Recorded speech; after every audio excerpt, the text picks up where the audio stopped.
Hello, everyone. I'm Celinda Peña. Welcome to Advancing Latino History in the 21st Century, hosted tonight by the Yale University Center for the Study of Race, Indigeneity, and Transnational Migration. Tonight, we will highlight and discuss how to advance the great work started by former Interior Secretary Ken Salazar to identify the many stories and historic sites that are key to the contributions of Latinos to the United States. Many of us on this call were part of that effort, and we want very much to expand this work, not only in the federal government, but in communities across our country. Tonight, we will recognize the Latino scholars who oversaw this body of work and hear from authors of the American Latino Heritage Study, who helped document the many aspects of our Latino heritage and culture. First, a few housekeeping notes. With the exception of the speakers, everyone will be muted throughout this presentation. We will have an opportunity for Q&A, and during that time, use the Q&A function on the screen to type your question, and please identify who your question is directed to. This program is being recorded and will be housed on Yale University YouTube channel. At this time, it is my pleasure to introduce Secretary Ken Salazar, the 50th Secretary of the Department of the Interior. He was appointed by President Obama and served from 2009 to 2013. Previously, he was United States Senator from Colorado, and he also served as Attorney General of Colorado. Secretary Salazar. Thank you very much, Celinda, and thank you to each and every one of you who are on the panel, and thank you to all of you who are joining us from all around the country to speak about this very timely topic about our Latino history, our heritage, and this country, and where we have been and where we might be able to go. So let me first start out by saying that we are living in some troubling times. All of you are recipients of the uncertainty that we are currently going through. We're facing a pandemic. We're facing the economic fallout.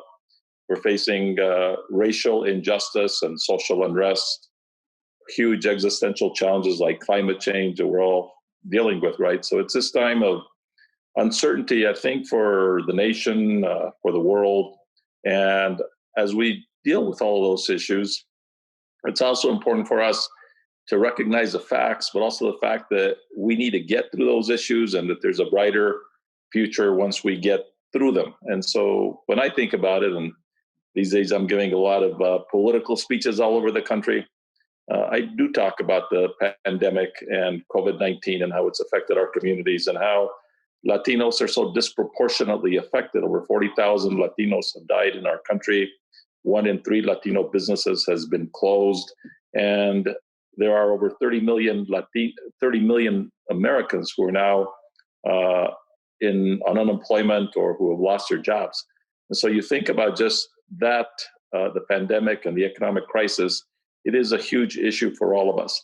But as we've gone through those issues now for the last 7, almost 8 months, we also recognize the fact that the racial justice issues, which have been so important to the nation, Black Lives Matters, the demonstrations that we've seen throughout the country, the peaceful protests crying out for us to finally address the issues of racial injustice, that's also a very important issue, as important as the other two.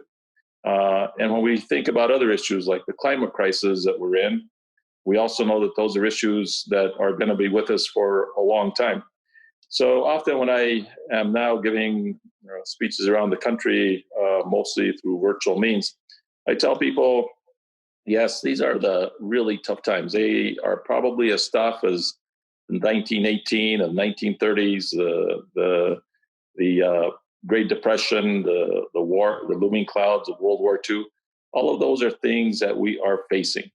And yet somehow, I think that the first two, the pandemic and the economic fallout, we're going to get our way through those issues. We're going to find our way through.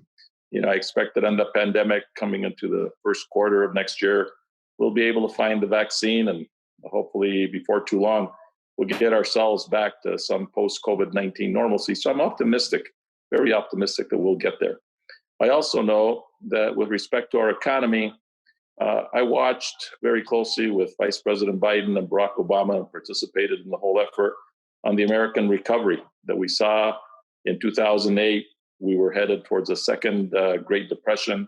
And somehow we were able to get the economy coming back again, including much of the work that was done at Interior and the National Park Service and some 3,400 projects around the country. So I'm confident too that we'll find our way economically in the months and in the year ahead. The other issues are a little tougher, frankly. When one looks at the issues of racial injustice, when one looks at the issues of climate, those are going to take a longer time because it really takes an effort to change the hearts and the minds of so many people in this country. And part of how we're going to do that, especially on the racial injustice set of issues, is to recognize that the history of every person, no matter whether they are Black or brown or Native American, man or woman, LGBTQ, or whatever their background is, that there is a history there, and that everybody is entitled to know that history. And it is really part of every person's right to have recognition of their history and self-esteem. And so when I was asked to participate in this panel by Celinda, I said, yes, I would be happy to do it, because it's a timely panel for us to have a conversation about where we are in the United States of America, changes that are coming up. We're 22 days away from an election, and looking beyond November 3rd and what could be. And so I wanted to share just a couple thoughts here before turning it over to the real experts who have done so much work on the issue of Latino heritage, and just say, first of all, thank you to them. Because when I was Secretary of the Interior and I was working with then the Director of the National Park Service, and I said, tell me, what is it that we are doing with respect to celebrating and recognizing the history and contributions of Latinos? He brought to me within 24 hours a small booklet that basically said, this is what we're doing. We're celebrating what happened in 1835 and the Spanish explorers and so on and so forth. And I looked at it and I said, is this all that we're doing? And the answer was yes, but we would like to do more. And so, frankly, what ended up coming out of that was the American Latino Scholars Panel under the auspices of the National Park Service that put together the theme study that talked about the history and contributions of Latinos, whether it's in the military, whether it's in theater and arts, whether it's in economics, whether it's in all the aspects of American life. And that document is one that has breathed and given life to a lot of different things, and will continue to do so in the years and decades ahead. I know for a fact, when I think about the Cesar Chavez National Monument in La Paz, I was honored to be there with President Obama and with some of you as we celebrated one person. But I also was always so just frankly challenged by the fact that there's 8% of all the national historic landmarks out of 2,600 that recognize the most important places in America where history has been made in this country. And 8% of them, only 8%, recognize women, Native Americans, African Americans, LGBTQ, Latinos, only 8%. So that means that 92% of the history of America, and as Director Jarvis used to tell me, we in the National Park Service, we're about telling America's story. And we're about telling America's story in perpetuity. Well, how could 92% of America's history and America's story be told in perpetuity of only white men, Absolutely unconscionable, absolutely not what we ought to be doing, especially as we look at that third issue that I was talking about, racial justice and equity for all people.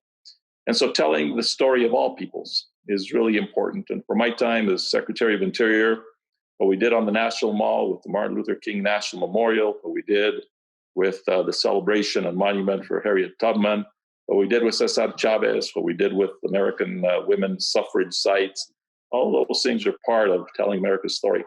But there's so much more that has to be done. And I am delighted that this is being kicked off today, because there is a lot of things that are going to have to happen, hopefully, and no secret to anybody here, I'm a part of the Biden team, and we're trying to win this election 22 days out. And I hope when that happens, that we're able to take United States Department of Interior and other agencies and really tell the story of Latinos in the United States. It's important for each and every one of us. It's important for the future of the country. As I often say in my own political speeches, if you look at the United States, today more than 60 million Latinos live in this country. Its diversity is incredible, from Florida to Michigan to Wisconsin to the traditional states of the Southwest. And those 60 million Latinos that live in this country today contribute to the economy of this country in a GDP, when measured in those terms, that's larger than South Korea, larger than Italy, larger than most countries. And 1 in 4 school-aged children, 1 in 4 school-aged children in the United States of America is Latino. 1 in 4. And 1 in 5 of us who are today citizens of the United States are Latino. That's 20%. So we have to make sure that in the months and years ahead, that we seize the opportunity to make sure that we're telling the story of all of us. I'll conclude by saying this. For me, I am now 65 years old. Celinda was nice to say I've done these things, like be Attorney General, a U.S. Senator, and a Secretary of the Interior. But it's been a journey for me of learning, and I am still learning. When I'm down in Florida, for example, and I look at the great diversity of the Cuban American, Puerto Rican, Venezuelan, Dominican, Haitian populations, there's a huge diversity there. When I'm in Arizona, I see some of that diversity as well, with people that I will meet from Ecuador and from Peru and from other countries in Latin America. And so that diversity is one that we all have to celebrate, and we also have to learn. Many of you have heard this story, but when I went to college in 1973, Colorado College, I had very little idea of the history or heritage of our people. I knew somehow that my family had been part of the settlements of New Mexico and Colorado in the 1600s, and then into Colorado in the 1850s. But I didn't know a lot about that history. And it's because we were never taught that history. Here in Colorado, in my elementary school and high school, we were taught that the state of Colorado was settled essentially by the miners up here in Denver along Cherry Creek. And the history of the San Luis Valley and the Arkansas River Valley, the history of the Mexican-American War, the Treaty of the Guadalupe Hidalgo, none of that history was ever taught to us, never was part of our instruction. We discovered that, or I helped in my own personal journey of discovery, understand that history as I got into college, and then I went through the rest of my life. And so for me, my passion has been in public service to try to lift up the Latino community to its rightful place in government, in economics, in history, and in education, in all the manifestations of life that we have. And so what we're doing tonight by doing a refresh of the Latino Scholars Panel, I think is a good start for us to continue to have this conversation, because there's a lot more to come. I want to say thank you to Stephen Pitti at the Yale, to all of the scholars who are joining us tonight, because your work is alive today, but it's going to flower even more in the weeks and months ahead. So thank you very much. And with that, I'll turn it back to you, Celinda. Thank you so very much, Mr. Secretary. It really does make a difference to have you leading the charge and gearing us back up again. And I certainly remember that time when you approached John Jarvis and asked him what we were doing in the Park Service to, educate and inform the public about Latino history. And he gave you that small book, and you shook your head. And as you said, the theme study was part of the work that you did, and the work that we all worked on together to tell a full, rich story of Latinos in the United States. And I look forward to tonight's conversation. And thank you so much for getting us started. At this time, I'd like to introduce Belinda Faustinos, the former co-chair of the American Latino Scholars Panel. Thank you, Celinda, and thank you, Secretary Salazar. I have to say, first and foremost, that, this work obviously would not have happened if it hadn't been for your leadership. We don't have Latinos right now in places such as you were at Department of Interior. So, we're struggling, but because of, I think, all of the work that you laid out, we're hopefully going to be able to bring that back in this next administration. I was honored that Secretary Salazar appointed me to the National Park Service Advisory Board and then to the American Latino Heritage Experts Panel. And it was a phenomenal experience. We had our first launch was actually in a conference that was established back in 2011 by President Obama to look at the American Latino experience. And out of that, the panel scheduled its first meeting.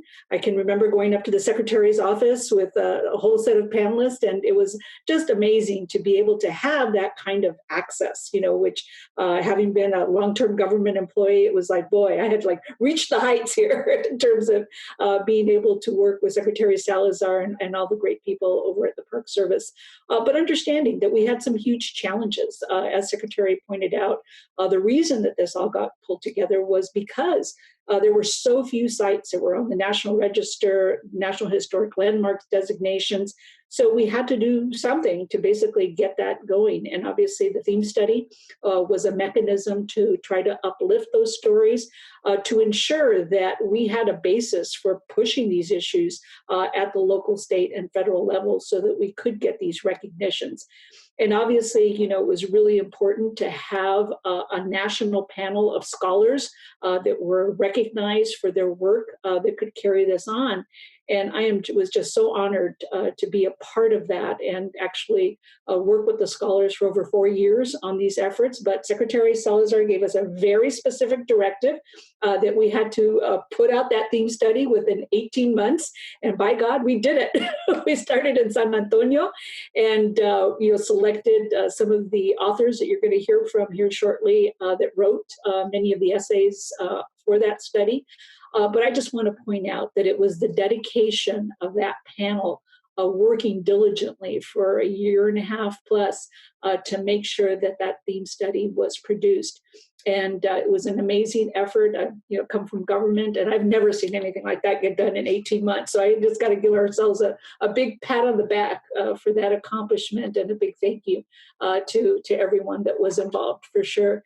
But first of all, I really want to give a big shout out to the co-chair of this panel, Luis Hoyos, with Cal Poly Pomona. I'm not sure that he's on the phone with us, but he was part of our dynamic duo of co-chairs that I would not have been able to actually help lead this work if it weren't for his subject matter expertise.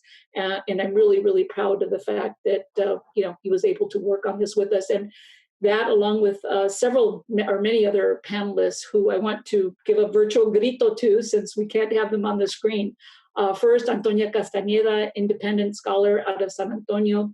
Rodolfo de la Garza, who unfortunately is not with us anymore, but he is a former professor of administrative law and municipal science at Columbia University.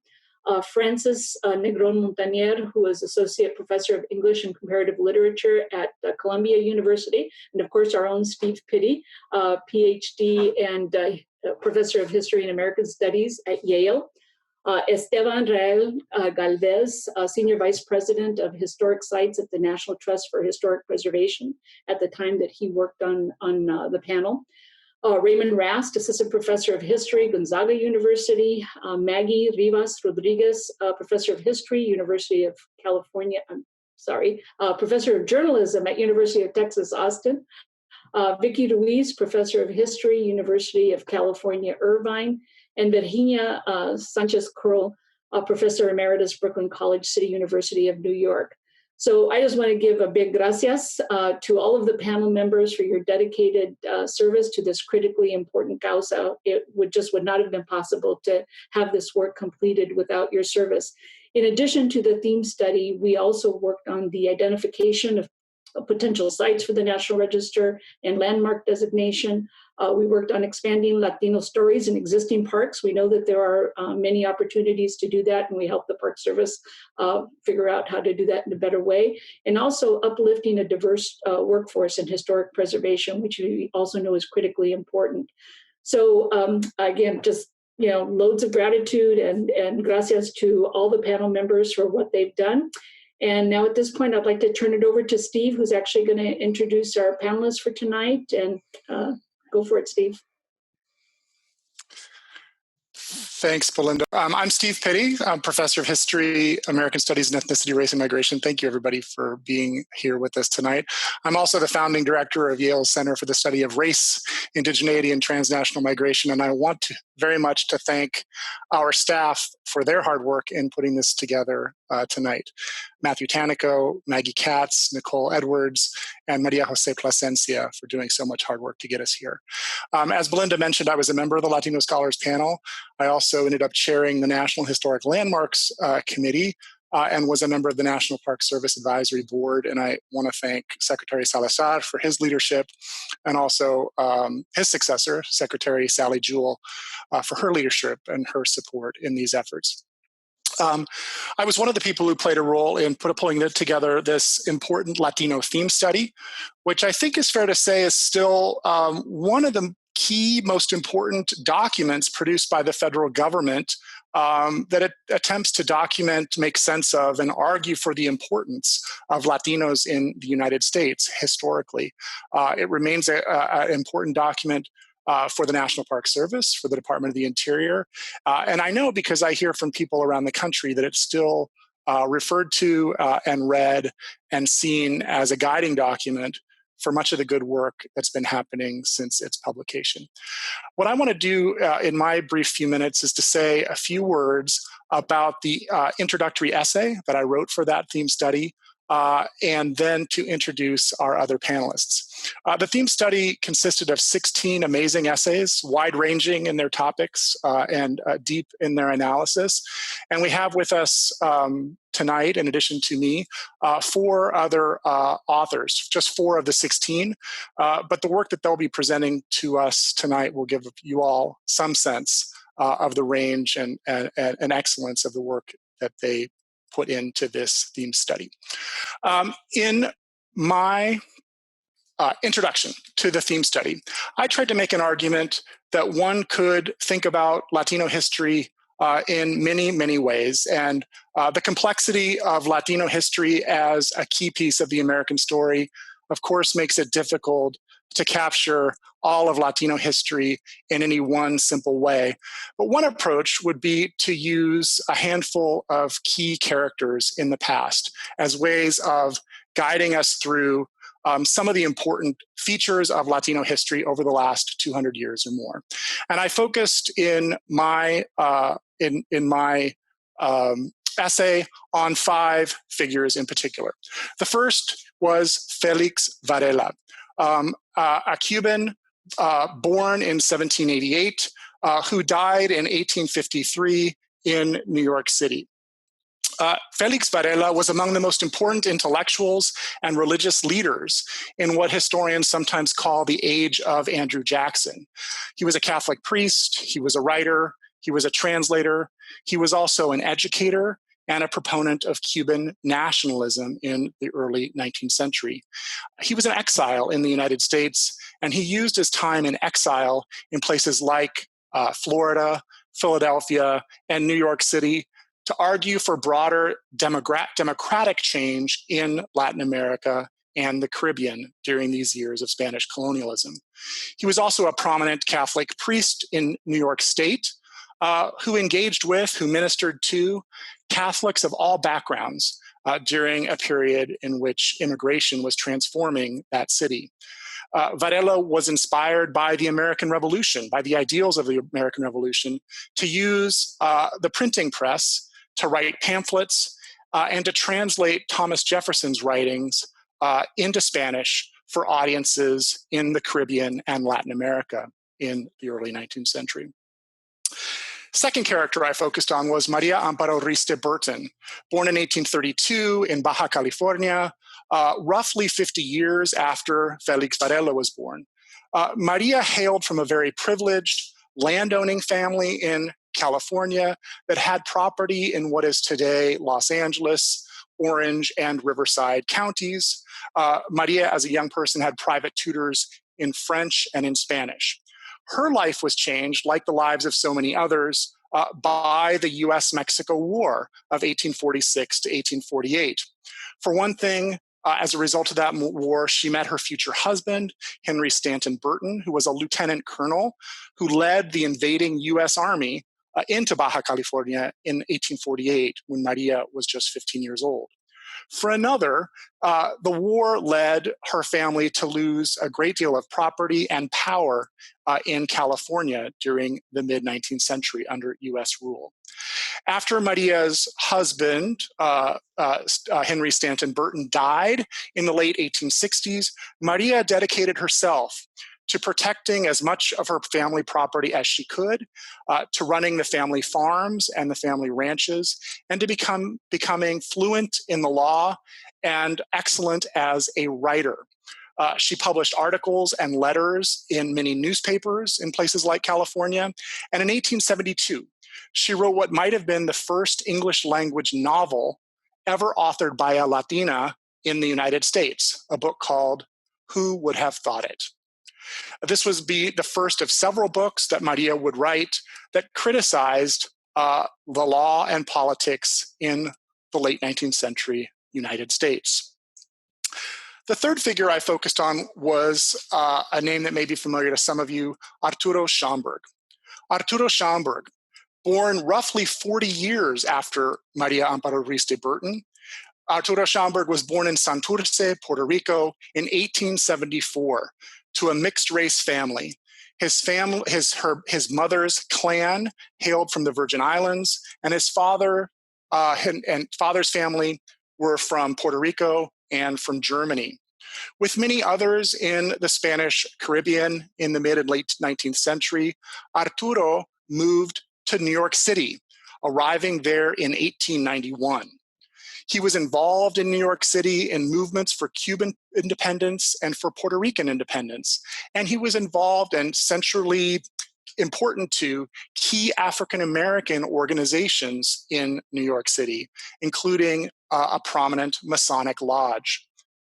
Over the next 47 years, as a resident of New York City, Arturo Schomburg watched Cuba become independent and Puerto Rico become a US colony. He saw fellow Puerto Ricans move to New York, joining him there in large numbers during the 1910s and the 1920s. And at a time in which both anti-Latino racism and anti-Black racism were rising throughout the United States, Arturo Schomburg dedicated himself to understanding the history of the Black diaspora worldwide, collecting books, collecting documents in the period of the Harlem Renaissance that are now today in 2020, perhaps the finest collections of their type anywhere in the world. Arturo was one of many migrants from the Caribbean and Latin America during this late 19th and early 20th century period, who would shape the 20th century as an activist, as a scholar, and as an archivist. The fourth figure is Luisa Moreno, born in the year 1907, 33 years after Arturo Schomburg, in Guatemala, to a wealthy coffee-growing family there. Luisa rejected her affluent upbringing, her conservative upbringing, to marry an artist and moved to New York City, where she gave birth just after the 1929 stock market crash and subsequently lived as a poor single mother alongside working class Puerto Ricans and Cubans in New York. Luisa became a seamstress and was radicalized during the Depression decade of the 1930s, when she joined the Communist Party and became a labor organizer in Florida, in Texas, and elsewhere, working with Latinos and others at the bottom of the US wage scale. Just before World War II, Moreno would help to organize the nation's very first pan-Latino civil rights organization, a group called the Congress of Spanish-Speaking People, which drew more than 1,000 delegates from 100 organizations across the United States to its first meeting. Under Moreno's leadership, that group tackled issues like police brutality, unfair wages, discrimination against women, and the deportation of immigrants. During World War II, Moreno also helped to defend young Zoot suitors in places like Los Angeles, and she envisioned new paths for civil rights. Facing deportation pressures after World War II, she was forced to leave the United States for Latin America in 1950. Fifth and finally, Edward Roybal. Edward Roybal was born just a few years after Luisa Moreno. He was a Los Angeles transplant who hailed from a family in New Mexico. He, in other words, was a migrant, not internationally, but a migrant from another part of the United States who arrived in the big city of Los Angeles in the early 20th century. Roybal studied business at UCLA and then law at Southwestern University, and he became an important public health official in Southern California, a World War II veteran, and then a middle-class homeowner before diving into electoral politics around the same time that Luisa Moreno faced deportation charges after World War II. As a community organizer, Roybal worked with Jewish Americans, African Americans, and of course, large numbers of Mexican Americans, prioritizing voter registration in East Los Angeles and becoming the city's first city councilman elected since the 19th century. He would then go on to serve in the US Congress from 1963 to 1993. Roybal represents, in a sense, large cohorts of Latino activists and elected officials who came of age in the 1940s and 50s and 60s and 70s, people who often did not see eye to eye with one another, but who struggled to understand and to represent their communities, to work with others, and to respond to the challenges of the late 20th century. Roybal went on to co-found the Congressional Hispanic Caucus and the National Association of Latino Elected and Appointed Officials in 1976, serving as president of that latter group, NALEO, until 1991. As I've said, Latino history is too complex to summarize in just 10 minutes, too complex to summarize through the lens of just 5 people. But I've offered these folks to you today in the hope that they give some sense of the range of the theme study. And now I want to take this opportunity to introduce our subsequent panelists who will speak in alphabetical order. First is Dr. José Alamillo, professor of Chicana and Chicano Studies at California State University, Channel Islands. Professor Alamillo is the author of 2 books, Making Lemonade Out of Lemons, Mexican-American Labor and Leisure in a California Town, 1900 to 1960, and, just out this year, Deportes, The Making of a Sporting Mexican Diaspora. He will speak today about the history of Latinos in sports, based on an essay he authored for the theme study. Our second speaker will be Dr. Geraldo Cadava, Associate Professor of History and of Latina and Latino Studies at Northwestern University. Professor Cadava is the author of the book Standing on Common Ground, The Making of a Sunbelt Borderland, and the just published The Hispanic Republican, The Shaping of an American Political Identity from Nixon to Trump. Professor Cadava will be speaking today about the history of Latinos in business and commerce, based on his theme study essay. Our third speaker will be Dr. Timothy Matovina, professor of history at Notre Dame University. Professor Matovina is the author of many books, including Theologies of Guadalupe, From the Era of Conquest to Pope Francis, Catholics in the Vatican II Era, Local Histories of a Global Event, and Latino Catholicism, Transformation in America's Largest Church. Professor Matovina will be speaking today about the history of Latino religion and spirituality, the topic of his theme study essay. And finally, Dr. Lorena Oropeza is professor of history at UC Davis, where she is also interim associate vice chancellor for academic diversity. Professor Oropeza is the author of Raza Sí, Guerra No, Chicano Protest and Patriotism During the Vietnam War Era, and a new book, The King of Adobe, Reyes Lopez Tijerina, Lost Prophet of the Chicano Movement. She'll be speaking today about the history of Latinos and the US military, the topic of her theme study essay. And with that, I'm going to turn it over to Professor Alamillo. Okay, thank you.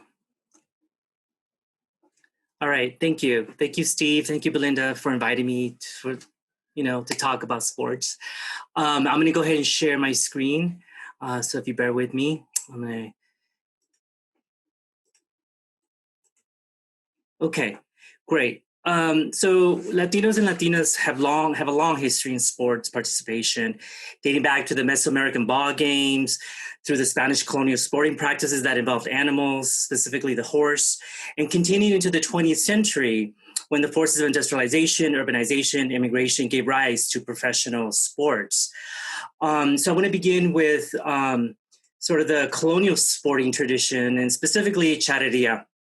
Also known as roping and riding contests that originated with the Spanish importing horses from Spain. And Spaniards would dress themselves with a distinctive charro style clothing to denote their status and wealth. And we know this clothing, right, with the tight-fitting suits from leather and suede, and with embroidery and the wide-brim sombrero that's made out of the hair of their own horses. Spanish landowners prohibited Indians from riding horses unless they worked for them. And ultimately, these Indians became highly skilled vaqueros, or cowboys. And not only did they manage the cattle, but they transformed this job into a competition and an artful form of cultural expression. So I want to quote the late folklorist Americo Paredes, who said, "Mexicans lent the image of the vaquero to their neighbors to the north, and the image returned to Mexico wearing a six-shooter and a Stetson hat." So this tradition of charreria is widely popular in many Latinx communities and still continues to this day. And so I encourage you to read the work of Laura Barraclou's new book on charros. And moving into sort of the more 20th century period, I want to talk about the important role that Latino sports heroes play. Often before we learn about civil rights leaders, kids develop an effective and emotional attachment to sports celebrities. These sports heroes can help build a sense of confidence and empowerment, but also a sense of community. Latino sports heroes are a medium, also a frame to those who are not familiar with this community, and it's a way of understanding that community. So I want to talk about one of my own sports heroes. I actually have many, and that's Roberto Clemente. Roberto Clemente, for many of us, he's sort of considered the patron saint of Latino baseball. Not only was he an amazing baseball player, but he was the first to reach the Hall of Fame. And he had a big heart, right? Delivering humanitarian aid to earthquake-ravaged Nicaragua when he died in a plane crash. But it wasn't only that, right? It was his genuine commitment to family and to his community. But he also spoke out around civil rights.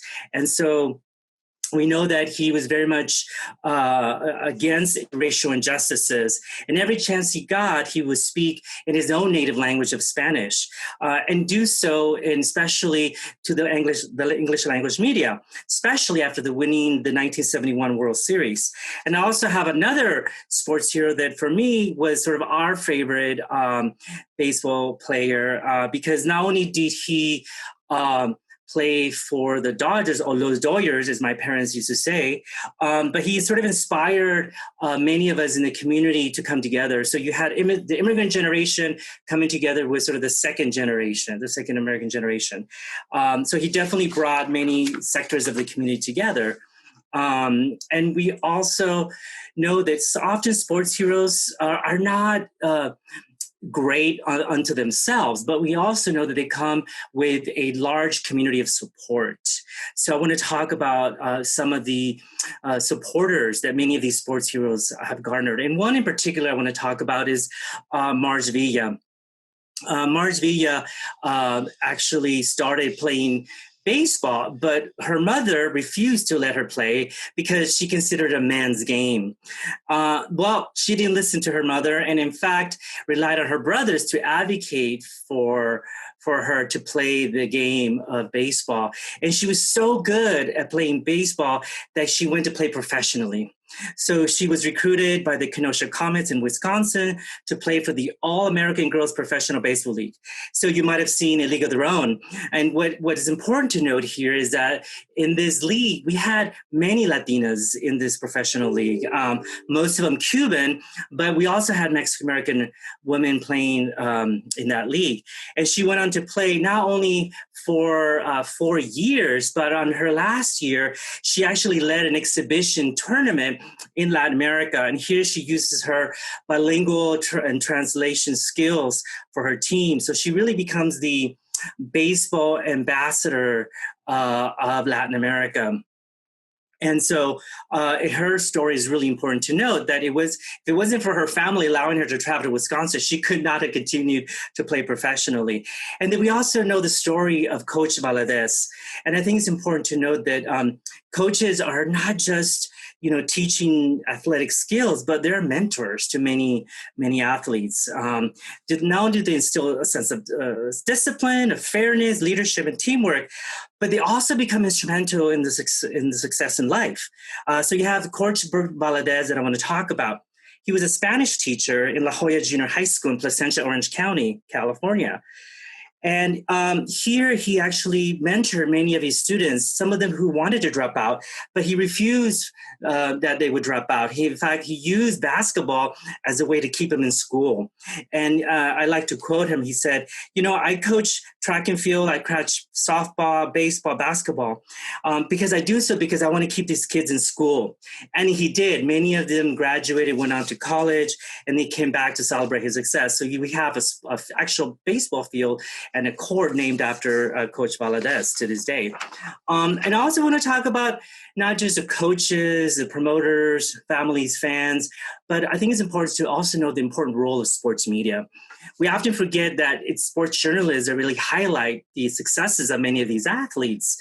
So I want to highlight La Opinión newspaper, which profiled many of the best boxers in LA. And in fact, because very few people knew about the early history of Mexican boxing, it was the La Opinión along with the Sports Page, which is another sporting magazine that got started. They came together and they formed the Mexican Sports Writers Association. And this organization become really important because not only do they help provide professional development opportunities, encouraging young Mexican Americans to enter the career of sports journalism, but they also would do these features and special celebrations. So one of the celebrations that I want to highlight, and you see the photo here, is they actually did a poll of the best boxers in the LA history and Los Angeles history, and they profiled them and highlighted them in this special award ceremony where you had Burko Lima, Baby Arizmendi, Art Aragon, and many others who were really some of the best boxers in LA's history. And so the role of sports media is really significant and important to highlight. And you also have like Mexican athletic associations, right? So one of the organizations that I profile in my new book is the Association of Mexicans in California, where they get started right after the 1932 Olympic Games. And then every year subsequently, they would hold these Mexican Olympics Games at the Los Angeles Auditorium. Olympic Auditorium. And then they would also forge a relationship with the Mexican government. In fact, the Mexican Sports Federation would then send their athletes to LA and they would compete in these sort of Olympic-style events and vice versa. Many of the Mexican Americans would go to Mexico and play there as well. And then ultimately, what would happen is that then they would compete for making the Olympic team to represent Mexico abroad in international competition, such as the Olympic Games and the Pan American Games. So I just wanted to highlight the important role that Latinos and Latinas have been at the core of American sports landscapes, and their history and contributions have yet to be fully recognized. As the Latino population continues to grow, their presence will continue to influence U.S. professional sports. So it's really important to know that history. So we know that now we see that impact, especially in baseball, boxing, and soccer.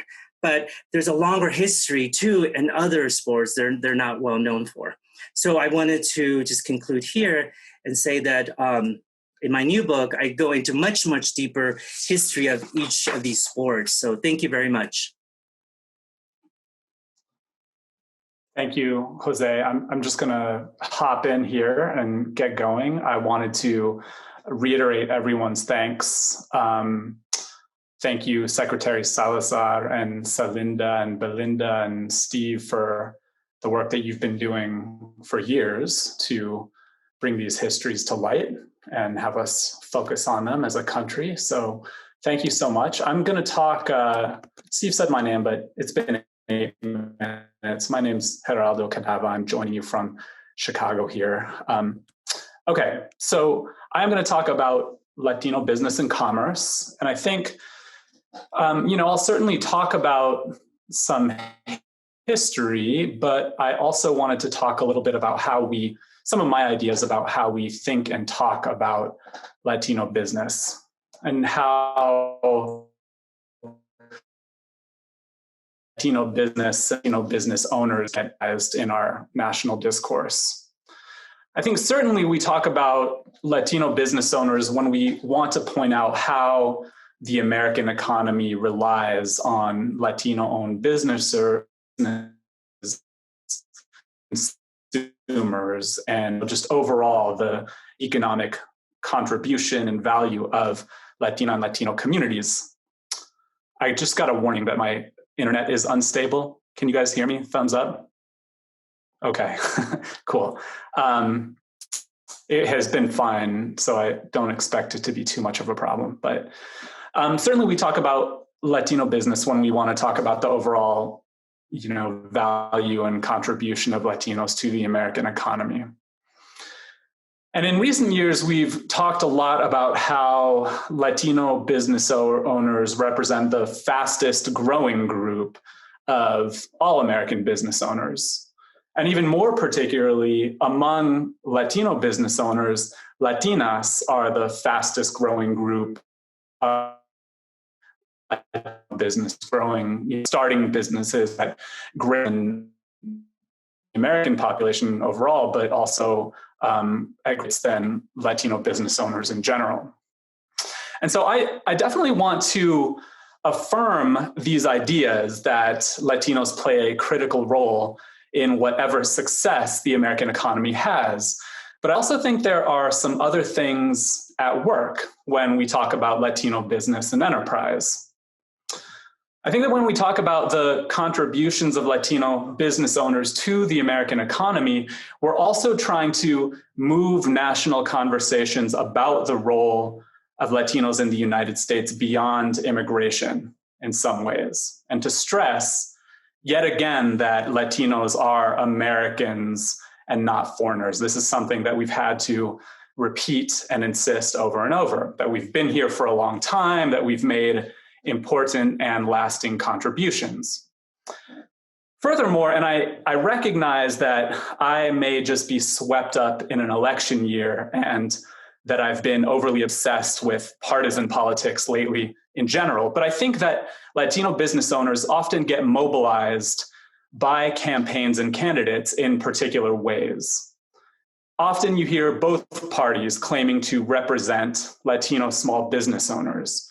Often when Latino issues come up in debates, almost always this happens in the context of immigration or Latino small businesses.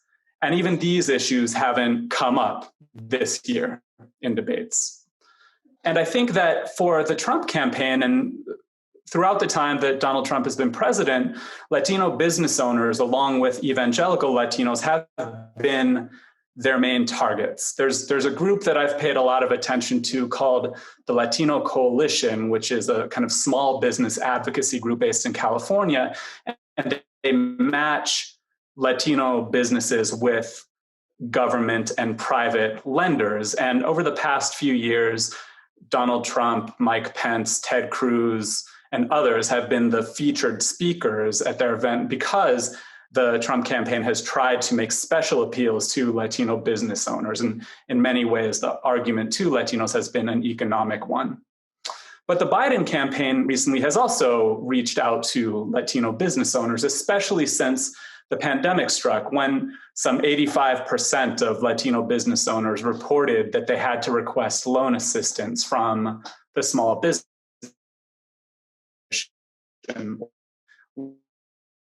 off and reduce the hours of workers. So both made appeals, both candidates have made appeals. And honestly, the partisanship of Latino business owners isn't something that we know a lot about. Even the Stanford Latino Initiative has SLI, you might see them referenced in lots of different places, but they don't often ask about the partisan identity of the business owners they survey.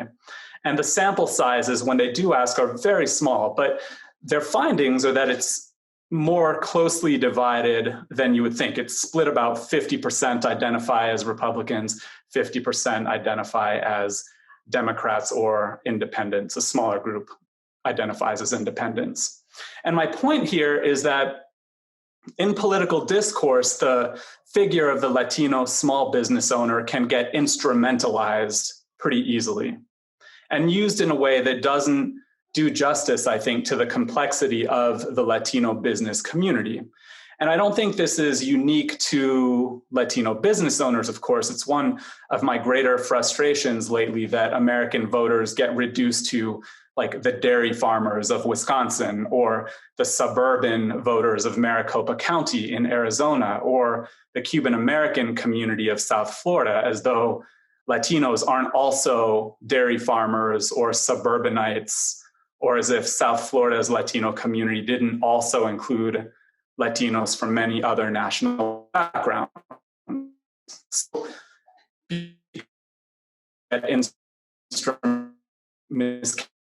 times I've sought, and this is what I think I tried to do in my essay for the volume, to both broaden and there's the unstable sign again. So I've sought to both broaden and try to make more complex our understanding of them. And one way that I've sought to do this is by pushing back by centuries, really, the stories that we tell about Latino business owners. So in my essay, I tried to argue that the Mexican periods were business. So perhaps were the missionaries who relied on often coerced labor. So were Caribbean merchants who moved back and forth between the Caribbean and New York and Florida and started newspapers or cigar factories. They too are part of the story of Latino business and commerce. And so are the women who made their livelihoods as midwives or running boarding houses or cafes. And I think it's important to push this timeline back in order to contextualize everything we hear today about the stunning growth of Latino businesses. I've also tried to expand our notions of who Latino business owners have been in the past and who they are today. They're not all like members of the Unanue family, which owns Goya beans. They're also not all like Arte Moreno, the owner of the Los Angeles Angels. Most Latino businesses have 0 or 1 or 2 employees. They're owner-operators, small family businesses. And the owners of these businesses are much more rooted in their local communities than folks like Unanue or Moreno are, and therefore have interests that go way beyond profits and large-scale operation. Many Latino business owners are kind of firmly rooted in the community and want to help community members. I'm thinking in particular of bodegas that are community institutions, or the Casa Amadeo record store, now closed, but in New York it was on the National Register of Historic Landmarks. This was the first Latino-owned record store in New York, and it was a community gathering spot. It was a place where musicians gathered to find gigs. They knew that they might be able to find work there. So this is a much different kind of operation. And there are many like clubs or farmacias or restaurants. I think there are some scholars out there like Pedro Regalado, who writes about Greater New York, that are also doing this work of expanding our understanding of what Latino business is, but there's much more to be done. And finally, I've tried to undercut the juxtaposition in our national conversation that immigrant and business owners are distinct groups by talking about immigrant-owned businesses.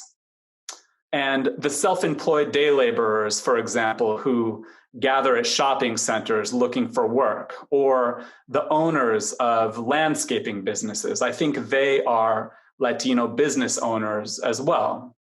So in sum, I do want to affirm the most general idea of the Latino entrepreneur and business owner who has made and today makes valuable contributions to the American economy. But I also want to complicate in some ways who that Latino business owner is and what they do, because I think as the Latino community continues to grow in the 21st century, it's important to try to tell stories that at least try to capture their full diversity and complexity. Thank you. I want to also express my gratitude for the organizers. It's an honor to be part of this group tonight. I'm on religion, spirituality, faith, and it goes without saying, like business, sports, the military, and many other themes, this has been integral to the life of Latinos. It continues to be so. The theme of several of the presentations so far have been diversity, and certainly here is the case as well.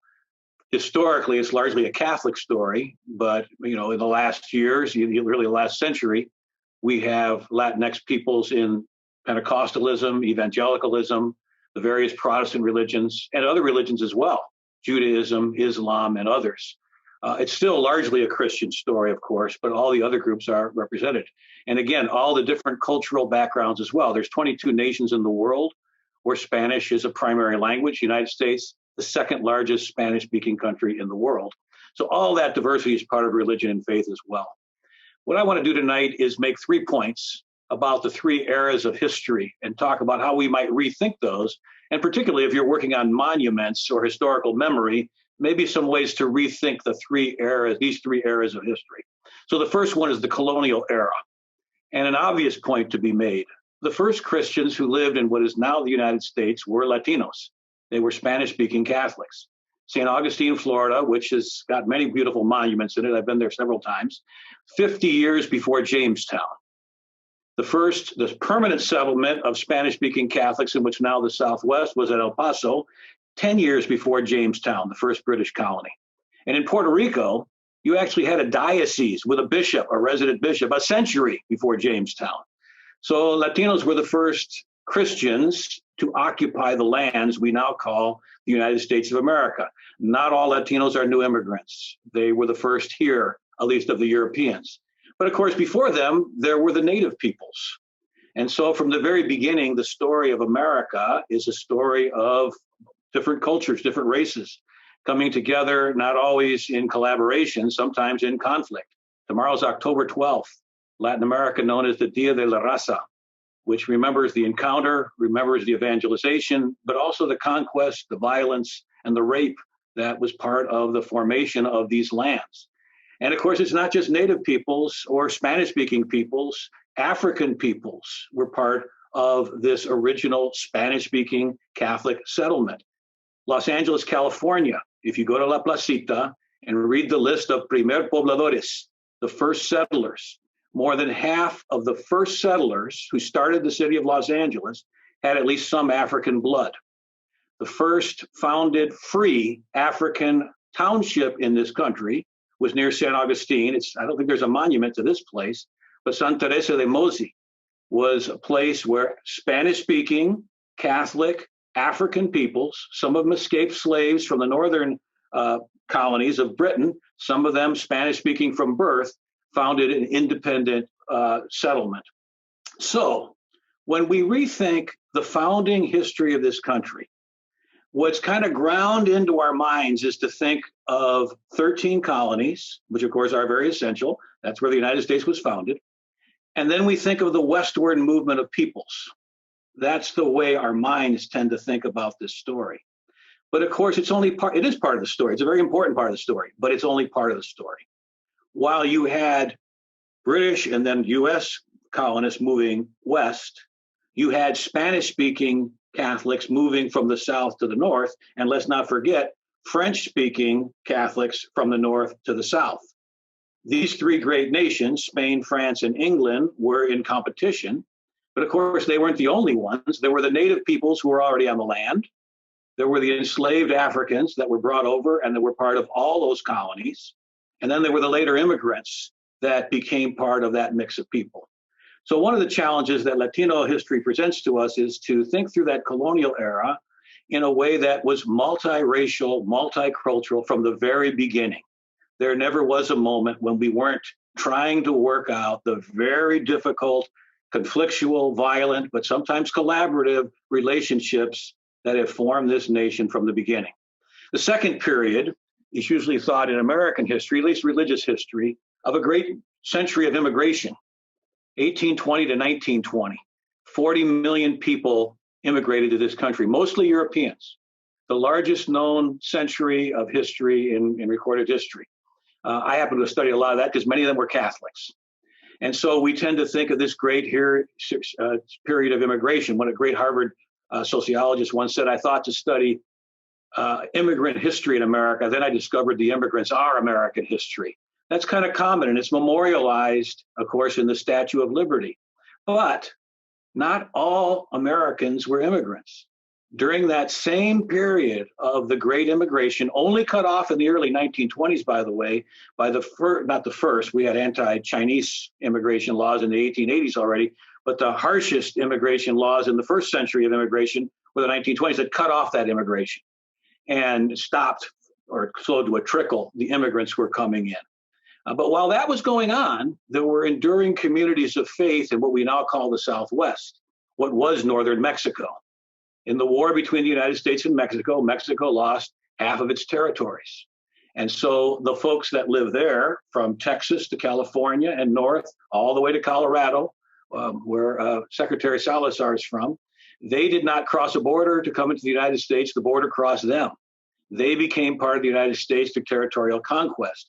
One of my favorite stories in all the history I've done of Latino religious history is in Nacogdoches, Texas, during those years when Texas was part of Spain, then it was part of Mexico, independent Mexico, then it became part of the United States. Well, then it became the Republic of Texas, then United States of America. The last Franciscan priest from the mission era to serve in Texas was named José Antonio Díaz de León. He served in Nacogdoches, Texas, right near the Louisiana border. And when English-speaking Anglo-Americans began to come in, they soon were the demographic majority in Nacogdoches. San Antonio and other places came later, but Nacogdoches was first. And mysteriously, Father Díaz de León was found killed by a gunshot wound just outside of town one day. He had been seen the day before arguing with a new Anglo-American settler who wanted him to falsify a baptismal record. Because the rule of the Mexican government was you had to swear allegiance to Mexico and be baptized Catholic to get a free land grant. And this gentleman didn't want to be baptized Catholic. He wanted the priest to sign the paper saying he was, but he didn't want to do it. And the priest refused. So he was found dead outside of town, and the man who had been seen in a vicious argument with him the day before was arrested. But he was acquitted by an all-white jury on the defense that the priest had committed suicide. Well, of course, this angered the Mexican community to no end. This priest had been there more than 40 years in harsh winter conditions, riding on horseback from settlement to settlement, taking communion, preaching the sacraments, and so on. They said, this man's undergone too much hardship to believe that this was a suicide. But there was nothing they could do about it. A year later, the Catholic Church was burned to the ground, and they didn't even bother to take anybody to court, although it was very, very suspicious.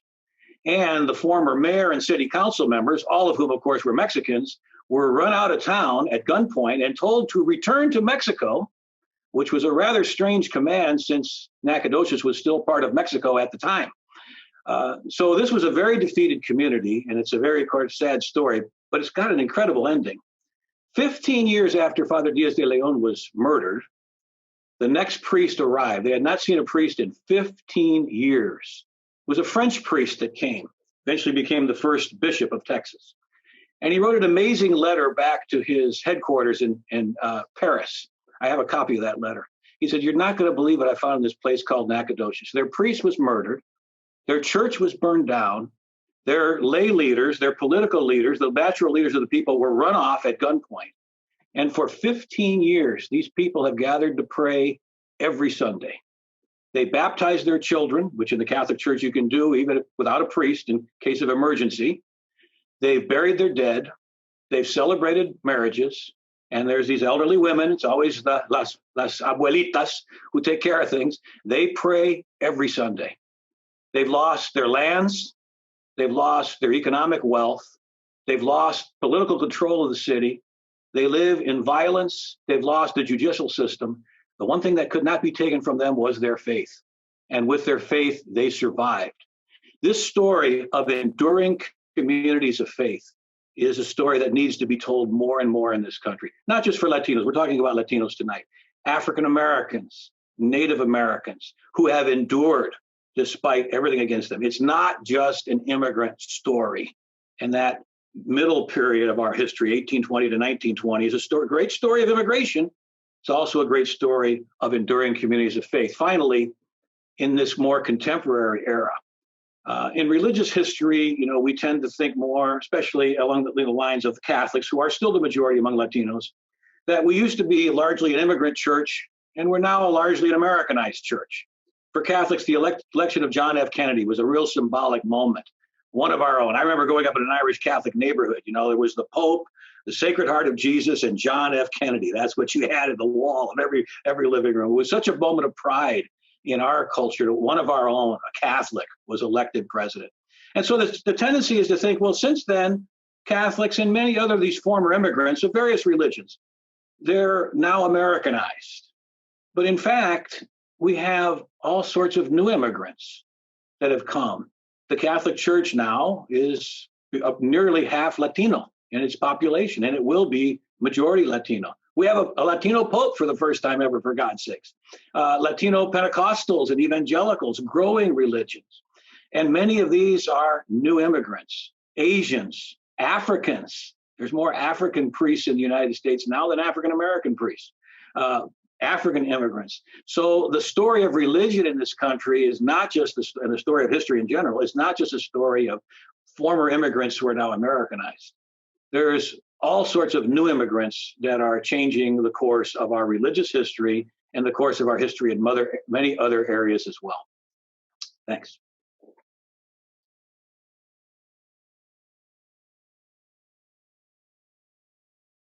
I'll get started right away. And Steve, first of all, I want to say thank you to Steve because he's going to help me with technology. It is one of my weaknesses. And we can just go straight to the first slide, Steve. Thank you so much. I also want to thank Steve and Secretary Salazar and everyone who is involved with this theme study for inviting me to participate and for most of all the work and the vision that went into that study in the first place. There's a lot of work to be done. And I think it stands as a testament to the richness of Latino history in general and how much more work we can do to really stake our place in this country and to remember how long we have been members of this country. And as many as we know, way before the country was around. Okay, so I'm going to start. It was like, woohoo, Latinos, military, several centuries. What do I do? Steve had 4 stories. I'm going down to 1 to start. I want to start with this man. It's Silvestre Herrera, who was born in 1917. He grew up in El Paso. He found himself as a young man in France crossing a minefield because there's an enemy stronghold on the other side. He kept going even though he kept being shot at. He kept going even though by the time he had vanquished that enemy stronghold, 2 of his feet had been blown up. So I really think this picture is important because the head at the bottom, I'm going to point to a screen that you can't see because I'm in Tucson, Arizona, but you see the wheelchair and then his feet, you can't see his feet. That is President Harry S. Truman giving a Congressional Medal of Honor to a young Silvestre Herrera. And if you could see the bottom of his wheelchair, it'd just be the empty pant legs, right? So there's like a piece missing. There's literally a piece missing, and there's a story that you don't see there. But the reason I'm starting with his story is that he shows the main argument that I had in that essay that I wrote now 8 years ago, I think, about Latinos in the military. And it's a theme that that José Jose mentioned when he talked about sports and Latinos, now I'm going to do it with the military and Latinos, is that it is impossible, at least in my opinion, it is impossible to divorce the history of Latinos in the military from a broader history of civil rights, a civil rights quest among Latinos.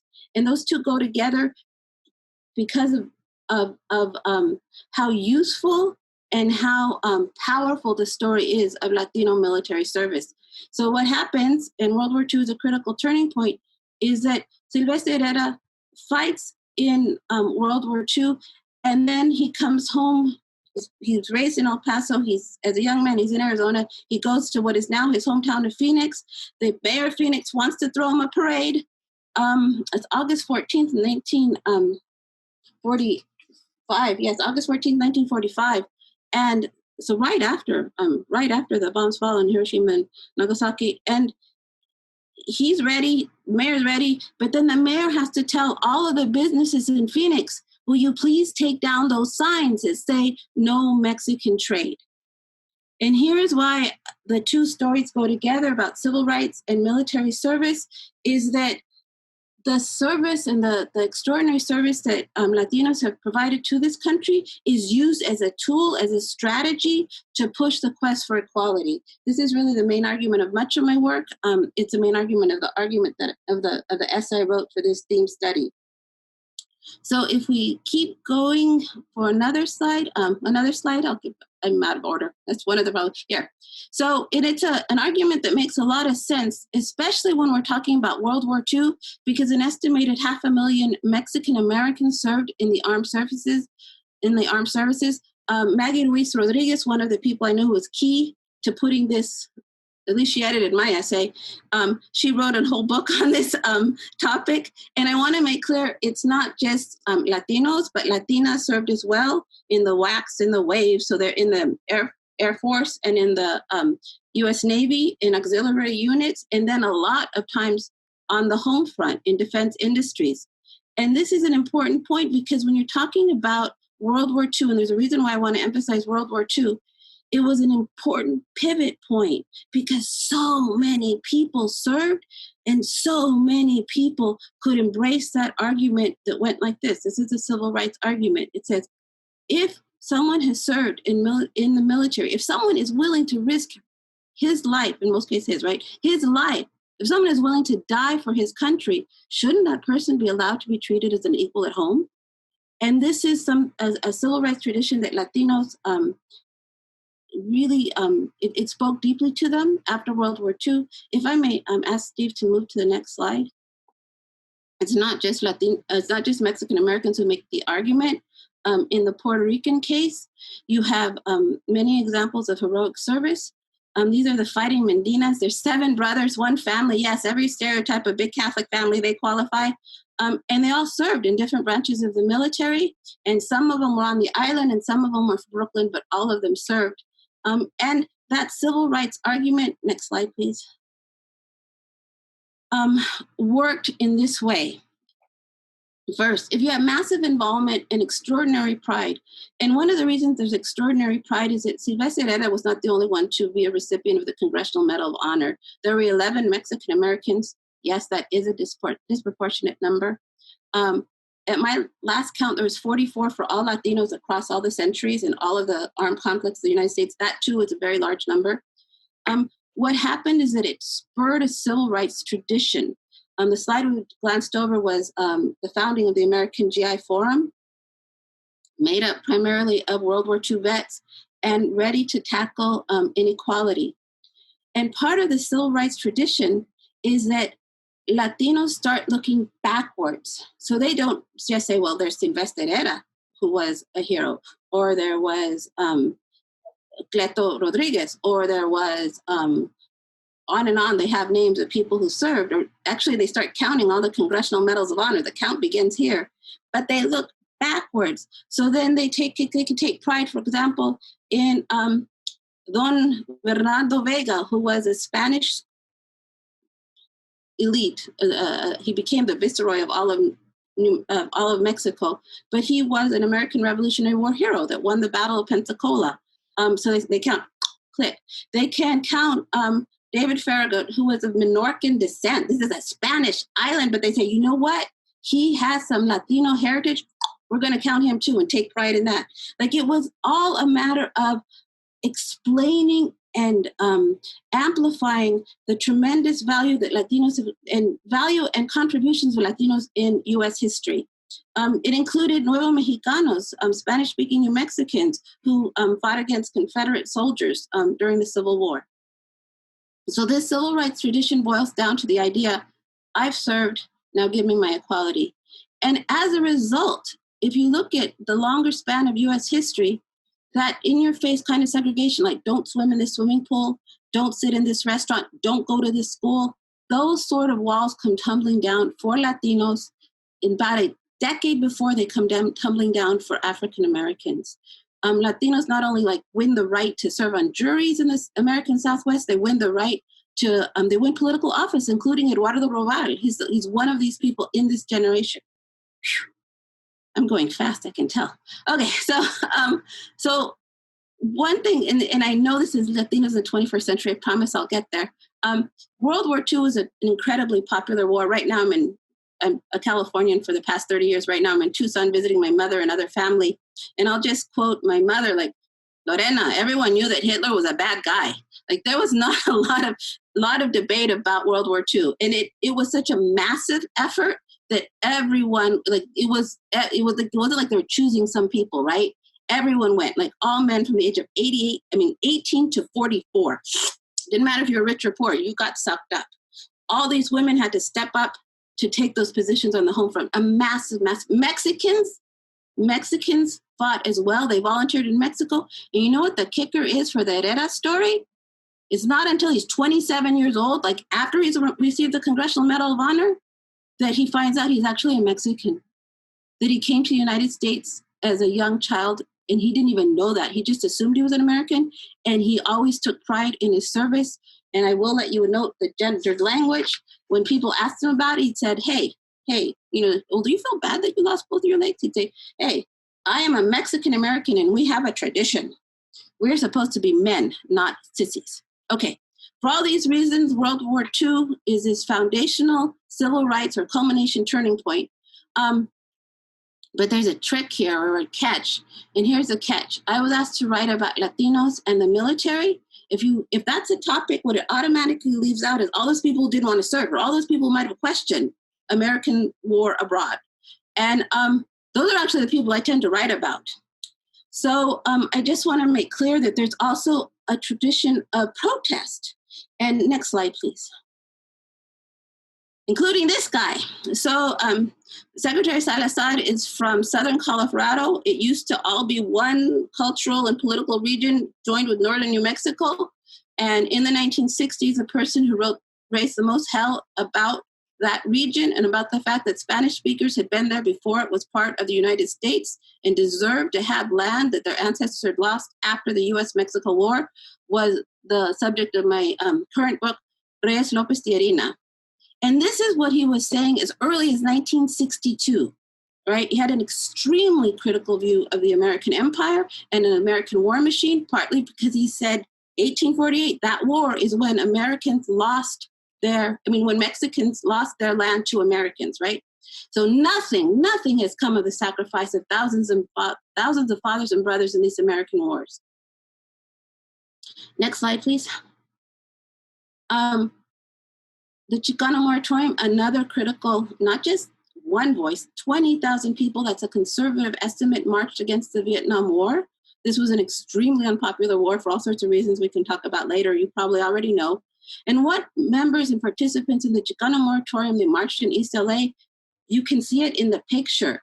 Our fight is not in the barrios. Our fight is in the barrios, not in Vietnam, right? So la batalla está aquí.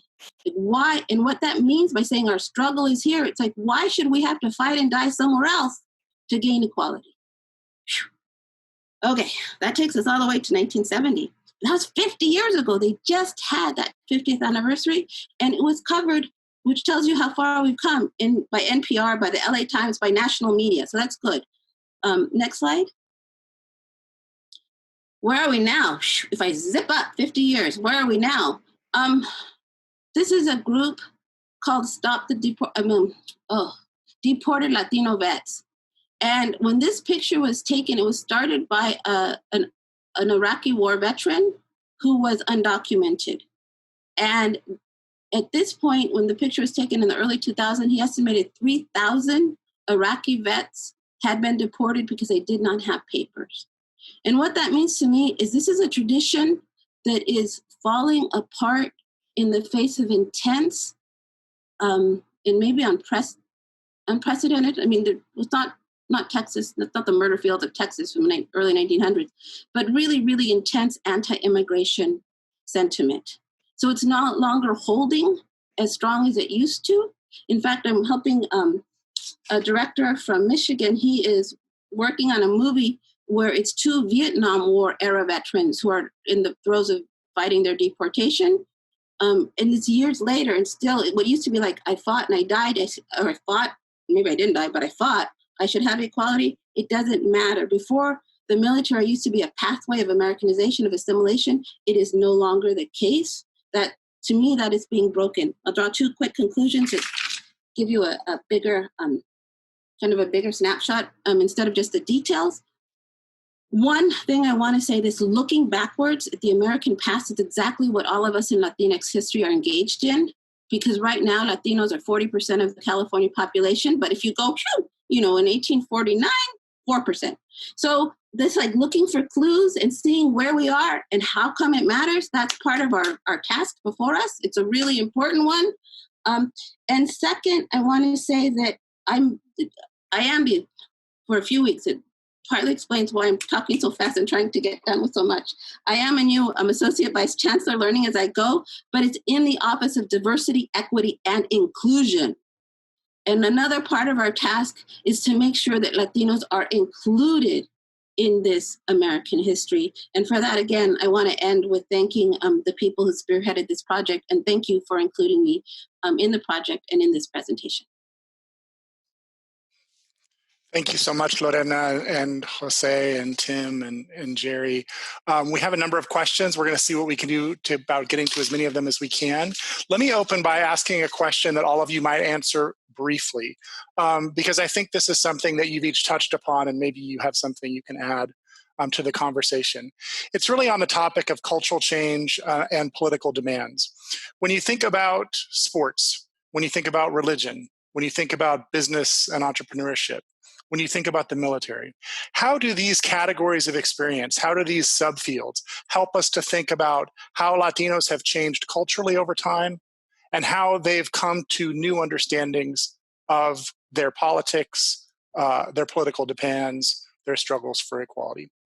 Let me see if I might put Jose on the spot and ask you to give us some starting thoughts about this, something brief.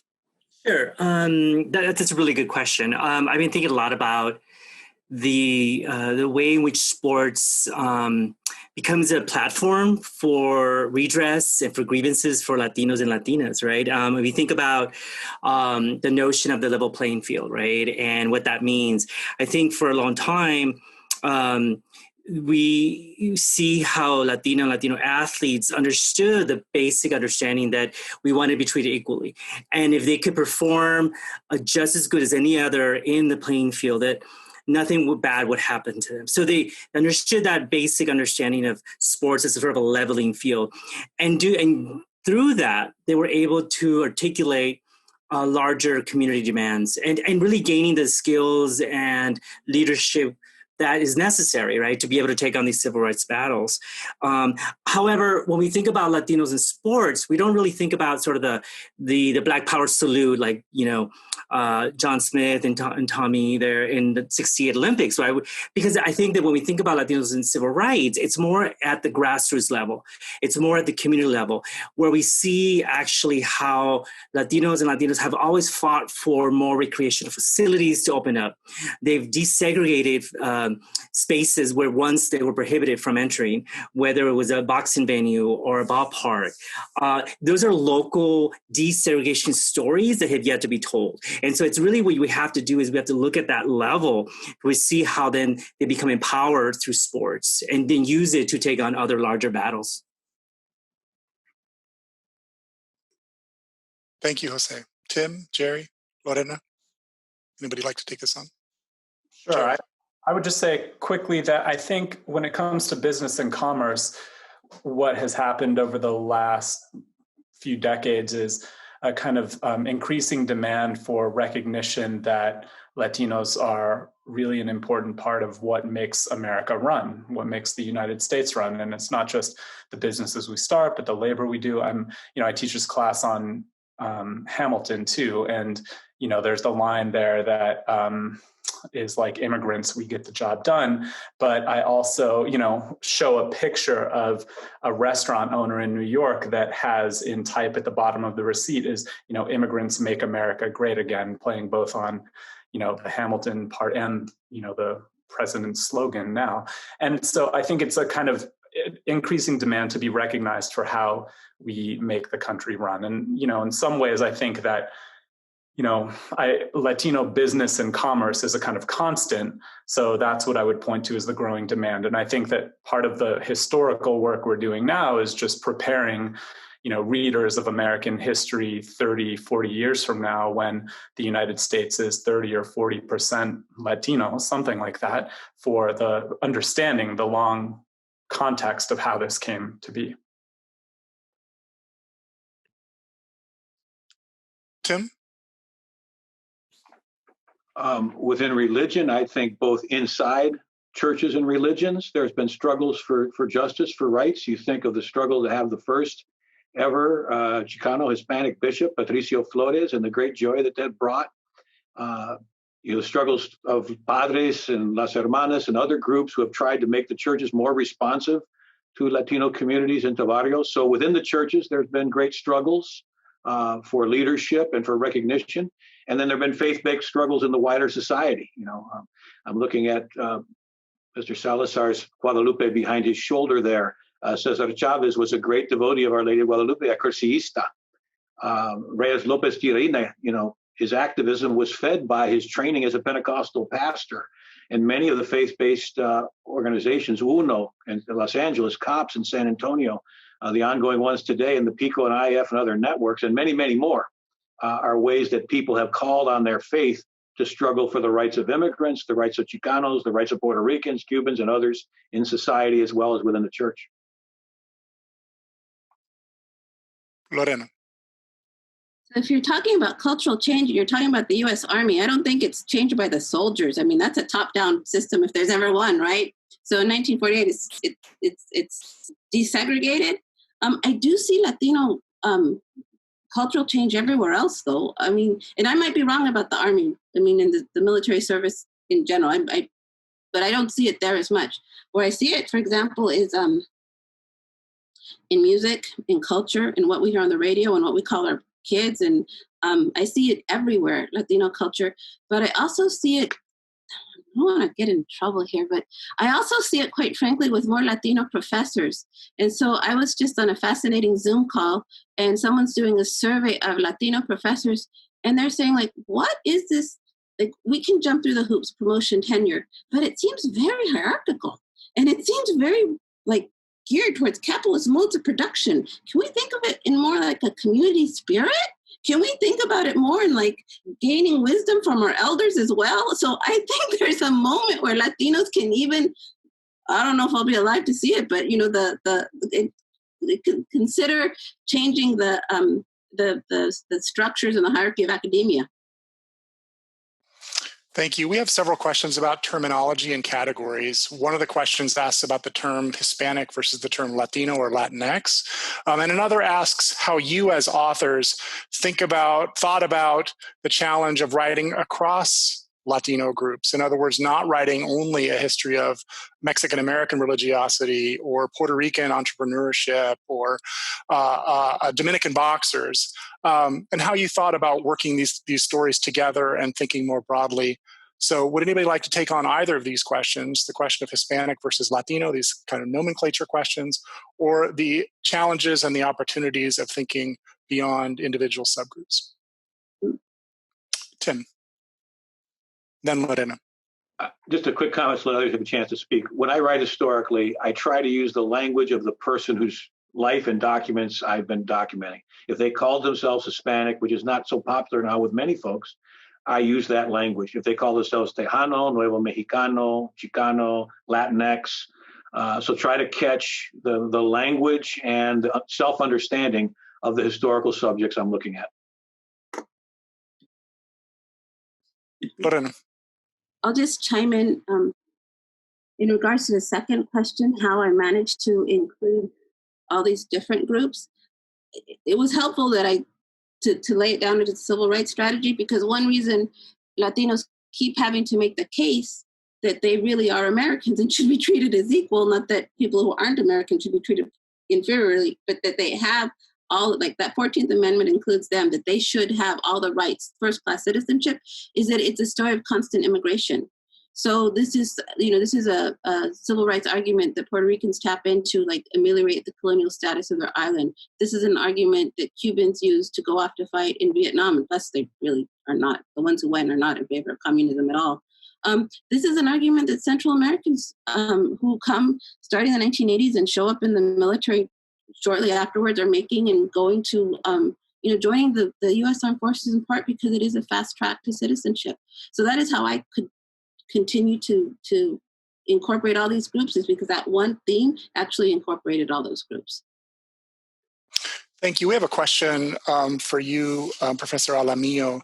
The question is specifically about Marge Villa and her time in Latin America, but I wonder if I can expand that just to ask you more broadly about how you've handled the history of Latinas in sports. It's, I think, a very strong interest of yours and one of your many contributions to our understanding of Latino history and sports history is to put Latina athletes into the mix and to argue for their importance and to interpret their importance.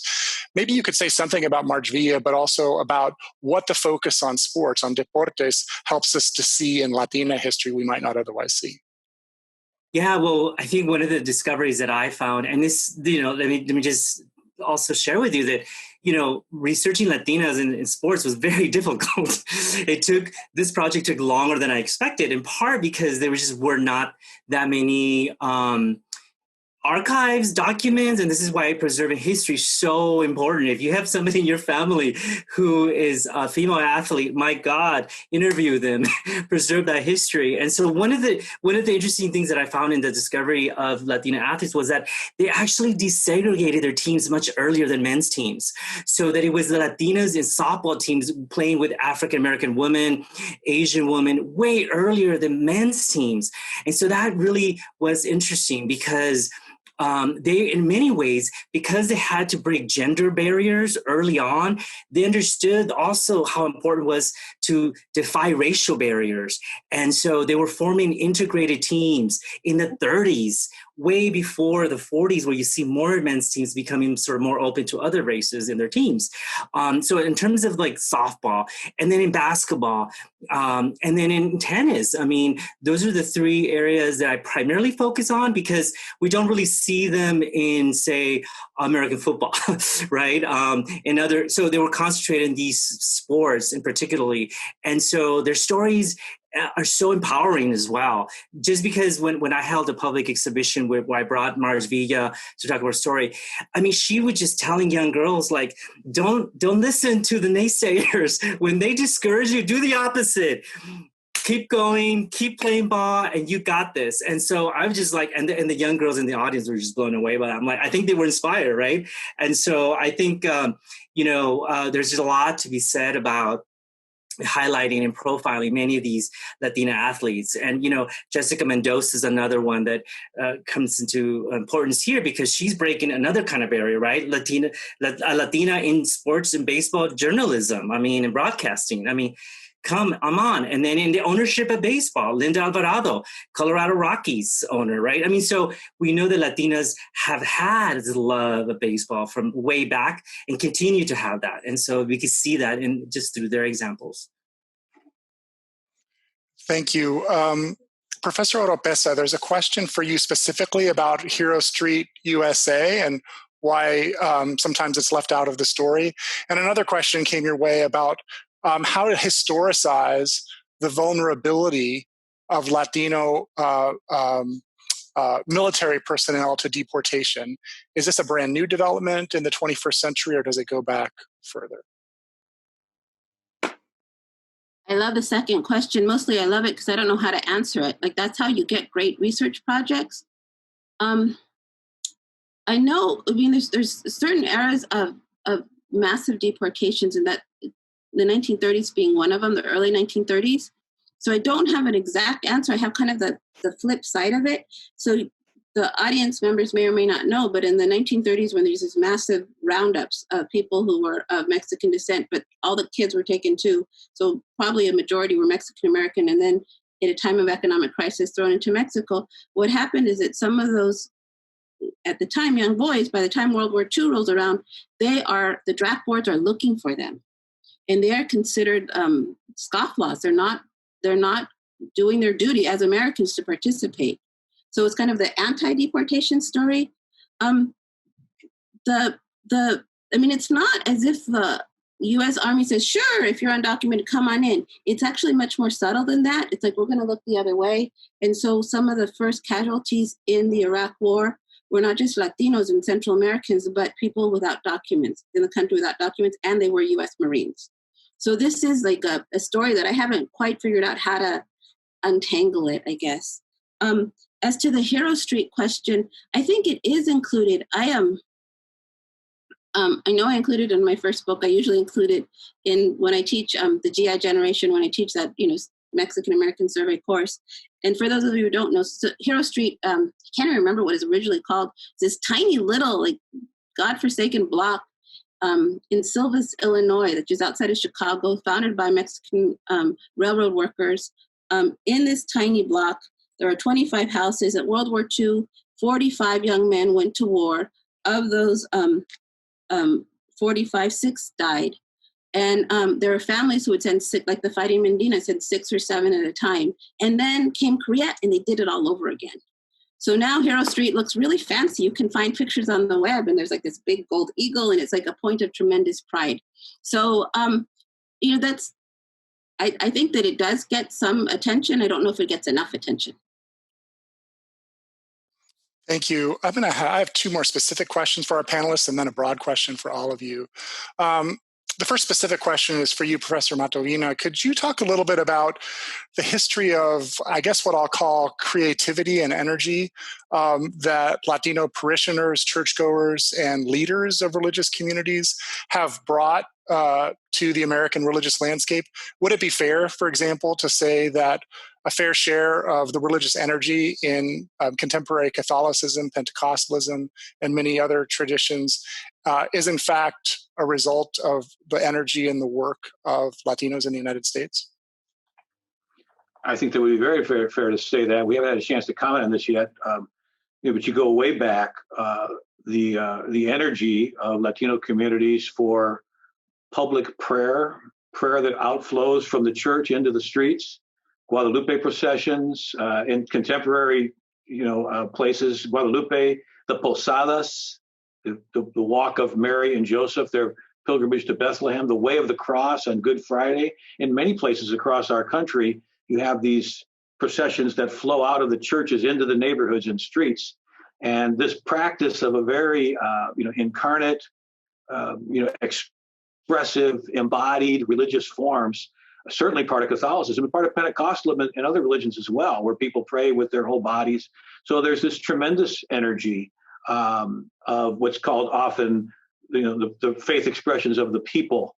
It's always been part of the Latino worship style and continues to enrich the Catholic Church and other churches to this day.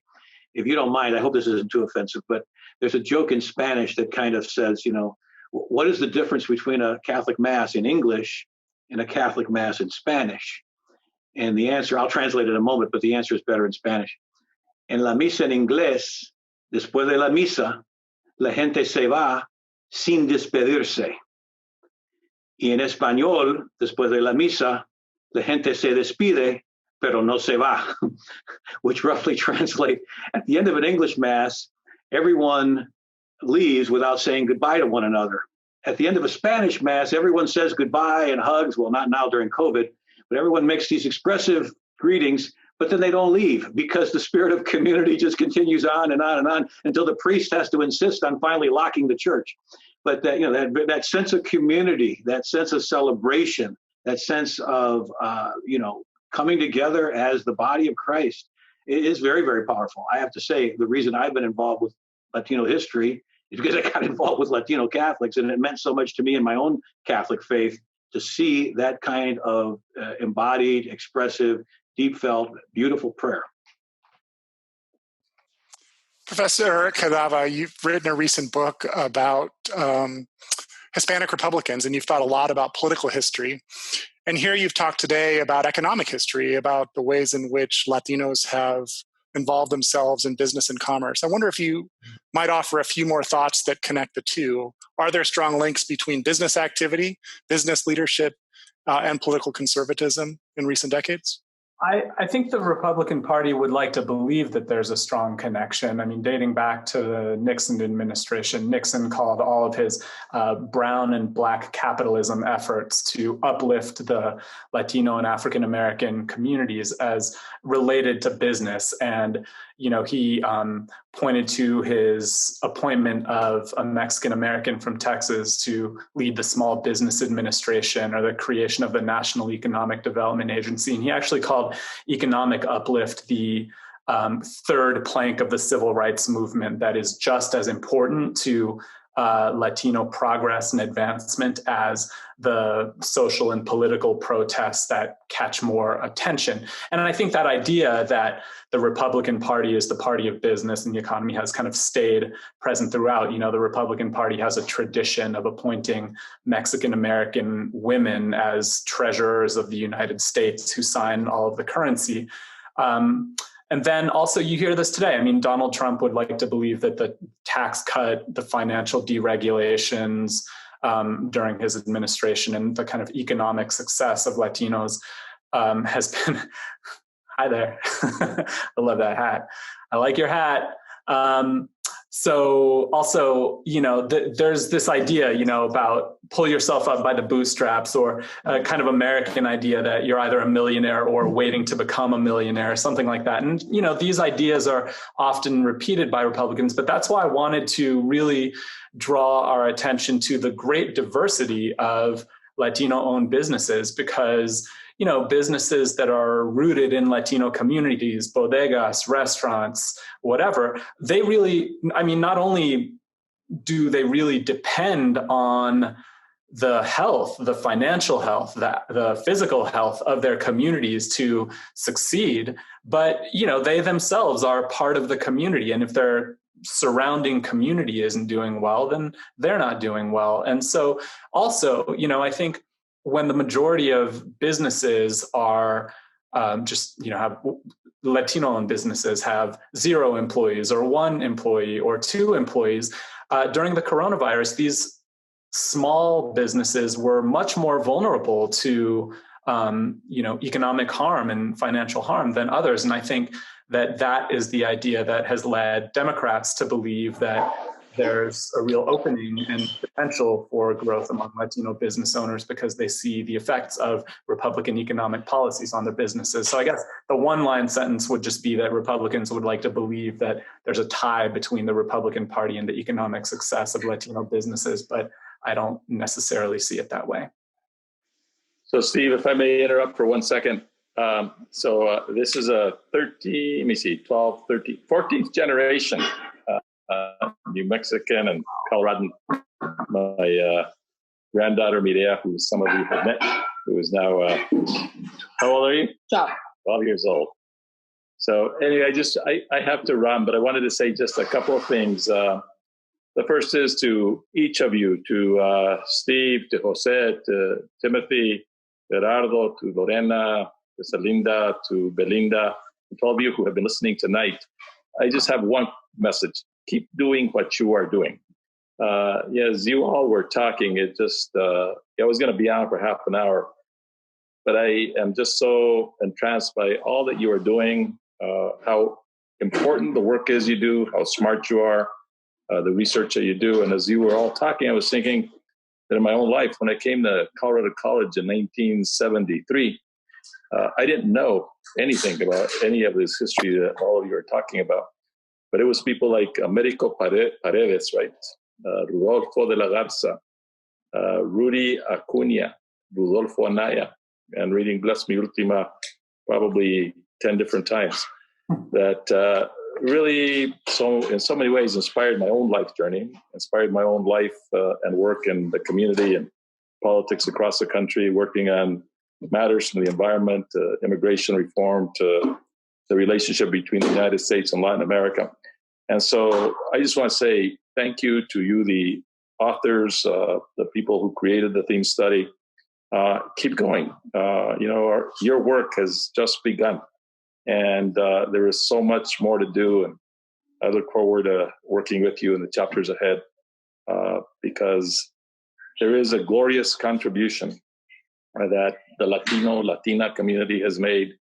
Hispanics, Mexicanos. I really liked your point, Tim. You people ask me that question all the time. With some of our younger people, I get the question, well, why don't we just call it a Latinx council instead of a Latino or Latina council, right? So these are things that evolve, right? So you try to meet people where they are. But at the end of the day, we have to be so proud of who we are, our history, our heritage, our contributions, and our future contributions. But part of that, in the context of what we're navigating in our world today, is just making sure that people understand that history and those contributions. And so I just want to say thank you, and I look forward to seeing you all very, very soon. Muchísimas gracias del fondo de mi corazón. Que mi papá me decía cuando era niño, me decía, dime con quién andas y te diré quién eres. Dime con quién andas y te diré quién eres. And I remember him saying that all the time. We're at community meetings or church meetings down in the San Luis Valley, right by the New Mexico border. And tonight, I just got to say to all of you, I'm really proud, con orgullo, just to have walked with you, to keep walking with you. And our journey is a very bright one ahead. Buenas noches. Buenas noches, Secretary, and we're very proud and honored to walk with you and to follow your lead on this issue and so many others. Thank you for staying so long. It's very good of you to be here. Let me ask one final question to our panelists, a quick one, I hope, but a subject that's difficult and deep, I think. We received a question in the chat asking us about doing work in the field of Latinx history in the era of Black Lives Matter. From one perspective, Black Lives Matter is a movement that has been present and active. It's defined the Black freedom struggle for a very, very long time. From another perspective, it's a recent movement, one that dates to the years since you all wrote your theme study essays. So my question for you is, what in the agenda that you established in writing your essay a few years ago persists in light of the BLM movement? And what agenda items, orientation, approach may need to change, may need to be developed, may need to be refined in light of the Black Lives Matter movement with which we're also familiar today? A difficult question, one we don't have time enough to really talk about, but I wonder what occurs to you regarding BLM. Who would like to start?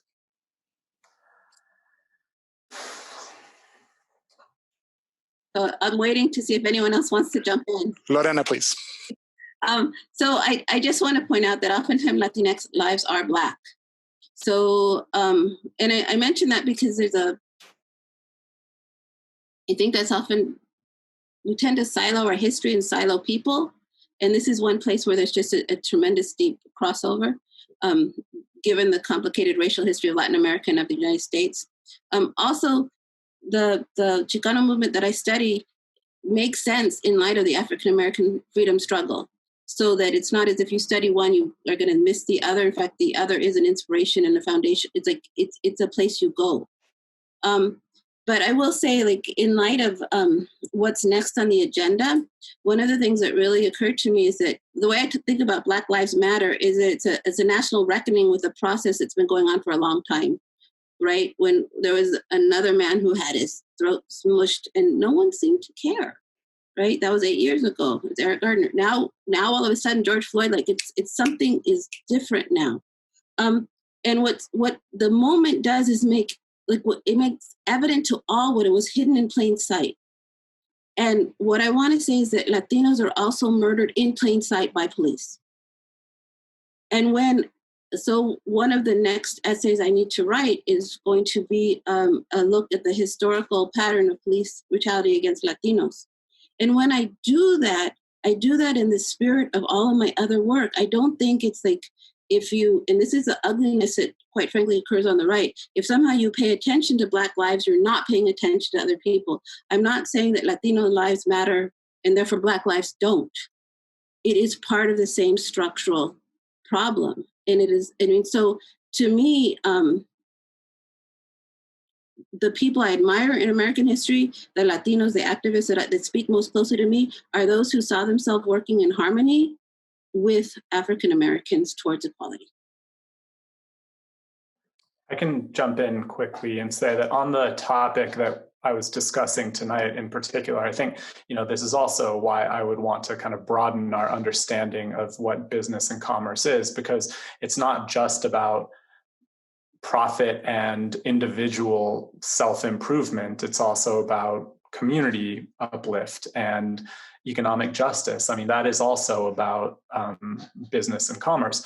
But more broadly, I've been thinking about this a lot because, in the Latino history classes I've been teaching, I look at particular moments like Mendez versus Westminster as an important precursor to Brown v. Board, or I look at, Reyes Lopez Tijerina's ventures to Northern California to meet with the Black Panthers, or his work in the Poor People's Campaign. But now that after what we've seen this summer, I kind of look at those, at least the way that I've taught those moments. Maybe it's just a matter of me changing how I teach those moments. But I think in the past, I've taught those moments and just kind of narrated them as moments of cooperation and left it to students to take the lessons about solidarity that I hope they will take. But, I think there's maybe even actually more work to be done by helping them think about empathy and what kind of sacrifices, I don't know if sacrifice is the right word, but what individuals should be willing to give up or let go of or to lose in order for others to have justice, And so thinking about even those episodes that I've taught in the past in a more deeper level related to empathy and what privileged groups might have to give up in order for others to have justice is something I've been thinking a lot about. I don't exactly know what that means yet, but it's what I'll try to keep working to teach. Tim. I think Lorena and Jerry have said it very well. I mean, have we not known already that comparative studies of the structures of racism, of the struggles of Latinx, African American, and other racialized people are not helpful? Of course, we already knew that.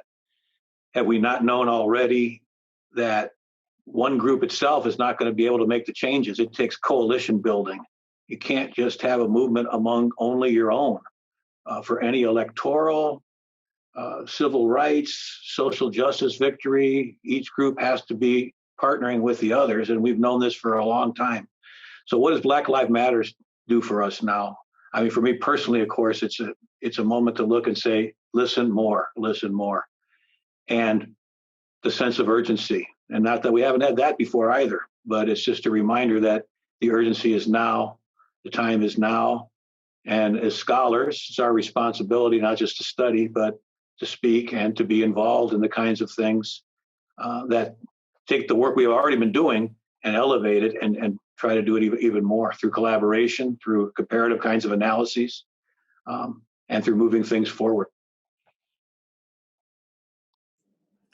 Yes, I just want to add that I don't think I could have written this book if I hadn't read all the wonderful works on race and sport that were really pioneered by African-American academics. And, Harry Edwards, The Revolt of the Black Athlete, really was foundational in terms of thinking about civil rights and sports.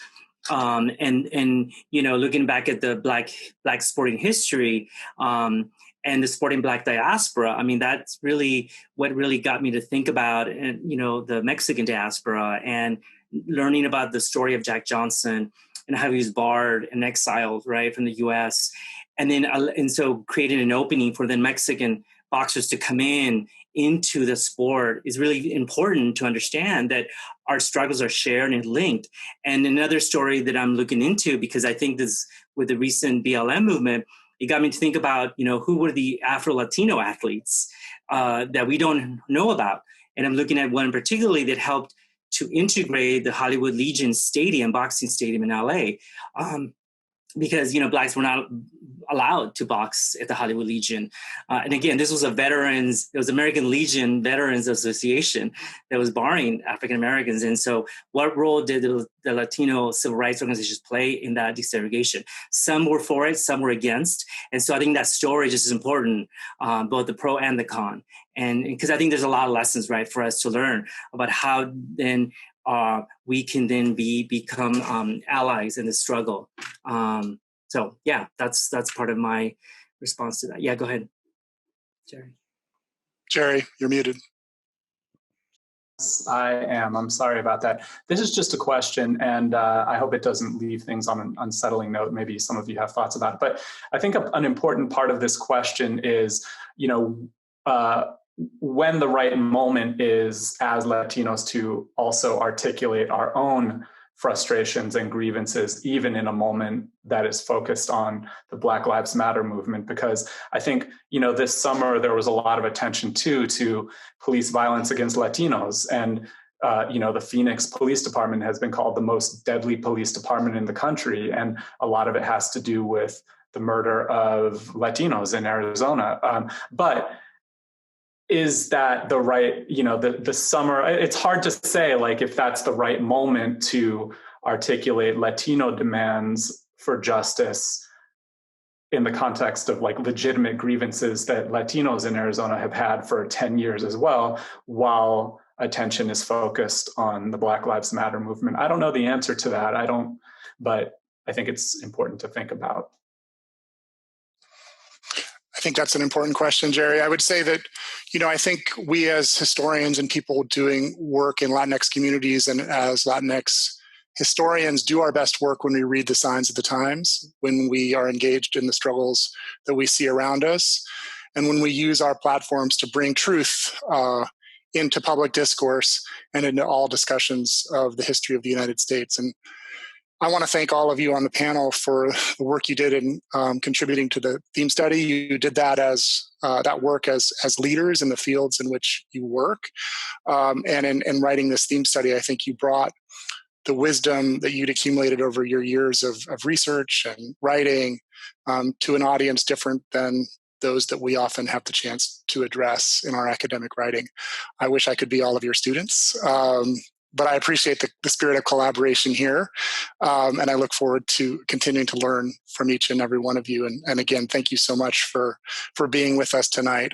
I'm going to now turn things over to Belinda Faustinos, who has some brief, I think, penultimate closing remarks. That's right. Well, first of all, I just have to thank Steve for just convening all of you for us tonight. It's been a phenomenal discussion, and I think one that we need to continue. I think that is a call to action, that it's by sharing these stories, your knowledge, your wisdom, that we're going to influence that next generation, that we need to get involved in our history and really paying attention to those of you that have studied these issues and can instruct us all, in how we need to think about our past and what we're leaving for future generations. So my charge was to talk about, some pretty basic, calls to action that we can all take in terms of moving this effort forward. Clearly, one of the things, as I started off with, that the panel and this theme study hope to engender is recognition of our history in some of those traditional spaces that we all know about, the National Register, designations by state and local historic preservation offices. So that work, continues. And one of the things that I just want to illuminate here, I think Lorena is the one that brought it up, the Chicano moratorium, I think is a great example in LA in 1969 and 70 of a local site that has now finally gotten State Historic Preservation Office designation. And, we have to continue to do this work. And one of the best ways that we get recognition for our stories and the people that emulate it is through these local efforts. So just really want to stress that, all of you that are interested in seeing this history memorialized in one way or another is, right now, doing things at the federal level is probably a little tough. But at the local and state level, we still have, I think, some really significant opportunities to recognize many of the sites that were identified as a result of the theme study and the follow-up work done by the panel.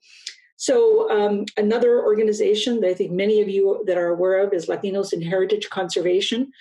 They have been working now for many years on trying to elevate those stories as well, providing resources to groups so that they can seek designations that will be able to elevate the stories of Latinos. And they are planning a conference in Colorado in 2021. Hopefully they'll be able to do it, and don't get shut down because of COVID. But that is a real opportunity, I think, for engaging with that group to really continue these dialogues that are so important. And then the last thing I want to mention is something that is well known to you all as well, is the American Latino Museum of the Smithsonian. We really need to, I think, as a community, get behind that and make sure that we're supporting it in every way that we can. So we definitely want to encourage everyone to track that. There is the bill that would create that museum, made it through the House. It is before the Senate. It's going to be tough, to get anything done in this Congress, given the current political climate. But, there's always deals to be cut. And if we, track that and do whatever we can to help support it, I think that would be really beneficial. If it doesn't pass this session, of course, it will be reintroduced next year. And hopefully you will all be out there voting so that we might have an administration that's more, inclined to support that effort.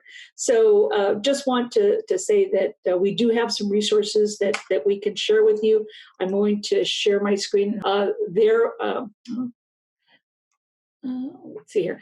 There are many organizations that are working on these efforts, and just want to make sure that everyone is aware that there are folks that they can go to help with getting places recognized. We definitely want to ensure that the theme study continues to be used to elevate these stories.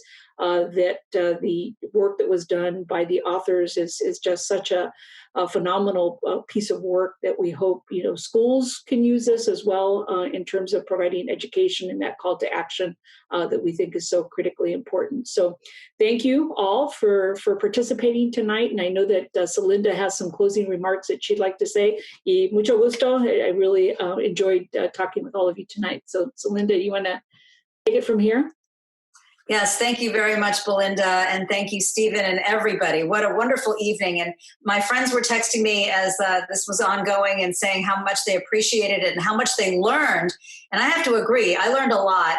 And I wish I could be a student of Latino history. And, having this kind of forum makes it pretty easy. So, we were talking about the next steps, Belinda. Maybe another next step could be more of what we're doing right now. I would love to be part of that. I don't know how we could make that happen, but, Stephen, Belinda, and I, maybe we'll along with the other the scholars, we can talk about sort of how we can expand these conversations and engage more people and learn more about our history. I did want to say a couple of things. This work would not have happened without all of the work that we were talking about, the American Latino Heritage Study and the Scholars Panel. All of that would not have been able to happen without the commitment and dedication of so many people at the National Park Service. That includes the National Park Service Director, John Jarvis, and the Assistant Director of Cultural Resources, Dr. Stephanie Toothman. David Vela, the recently retired director of the National Park Service, was an early and ongoing supporter of this work, as was Park Service Superintendent Dennis Vasquez. For them, this work was not work; it was personal. Francisco Carrillo and Joan Padilla, who served with me in the Obama administration, continued this work throughout the 8 years of the Obama presidency. So thank you to them. Thank you also to Stephen Pitti and Belinda Faustinos for making tonight possible. To be honest, this was just an idea 2 weeks ago, and look where we are now. So thank you very much for that.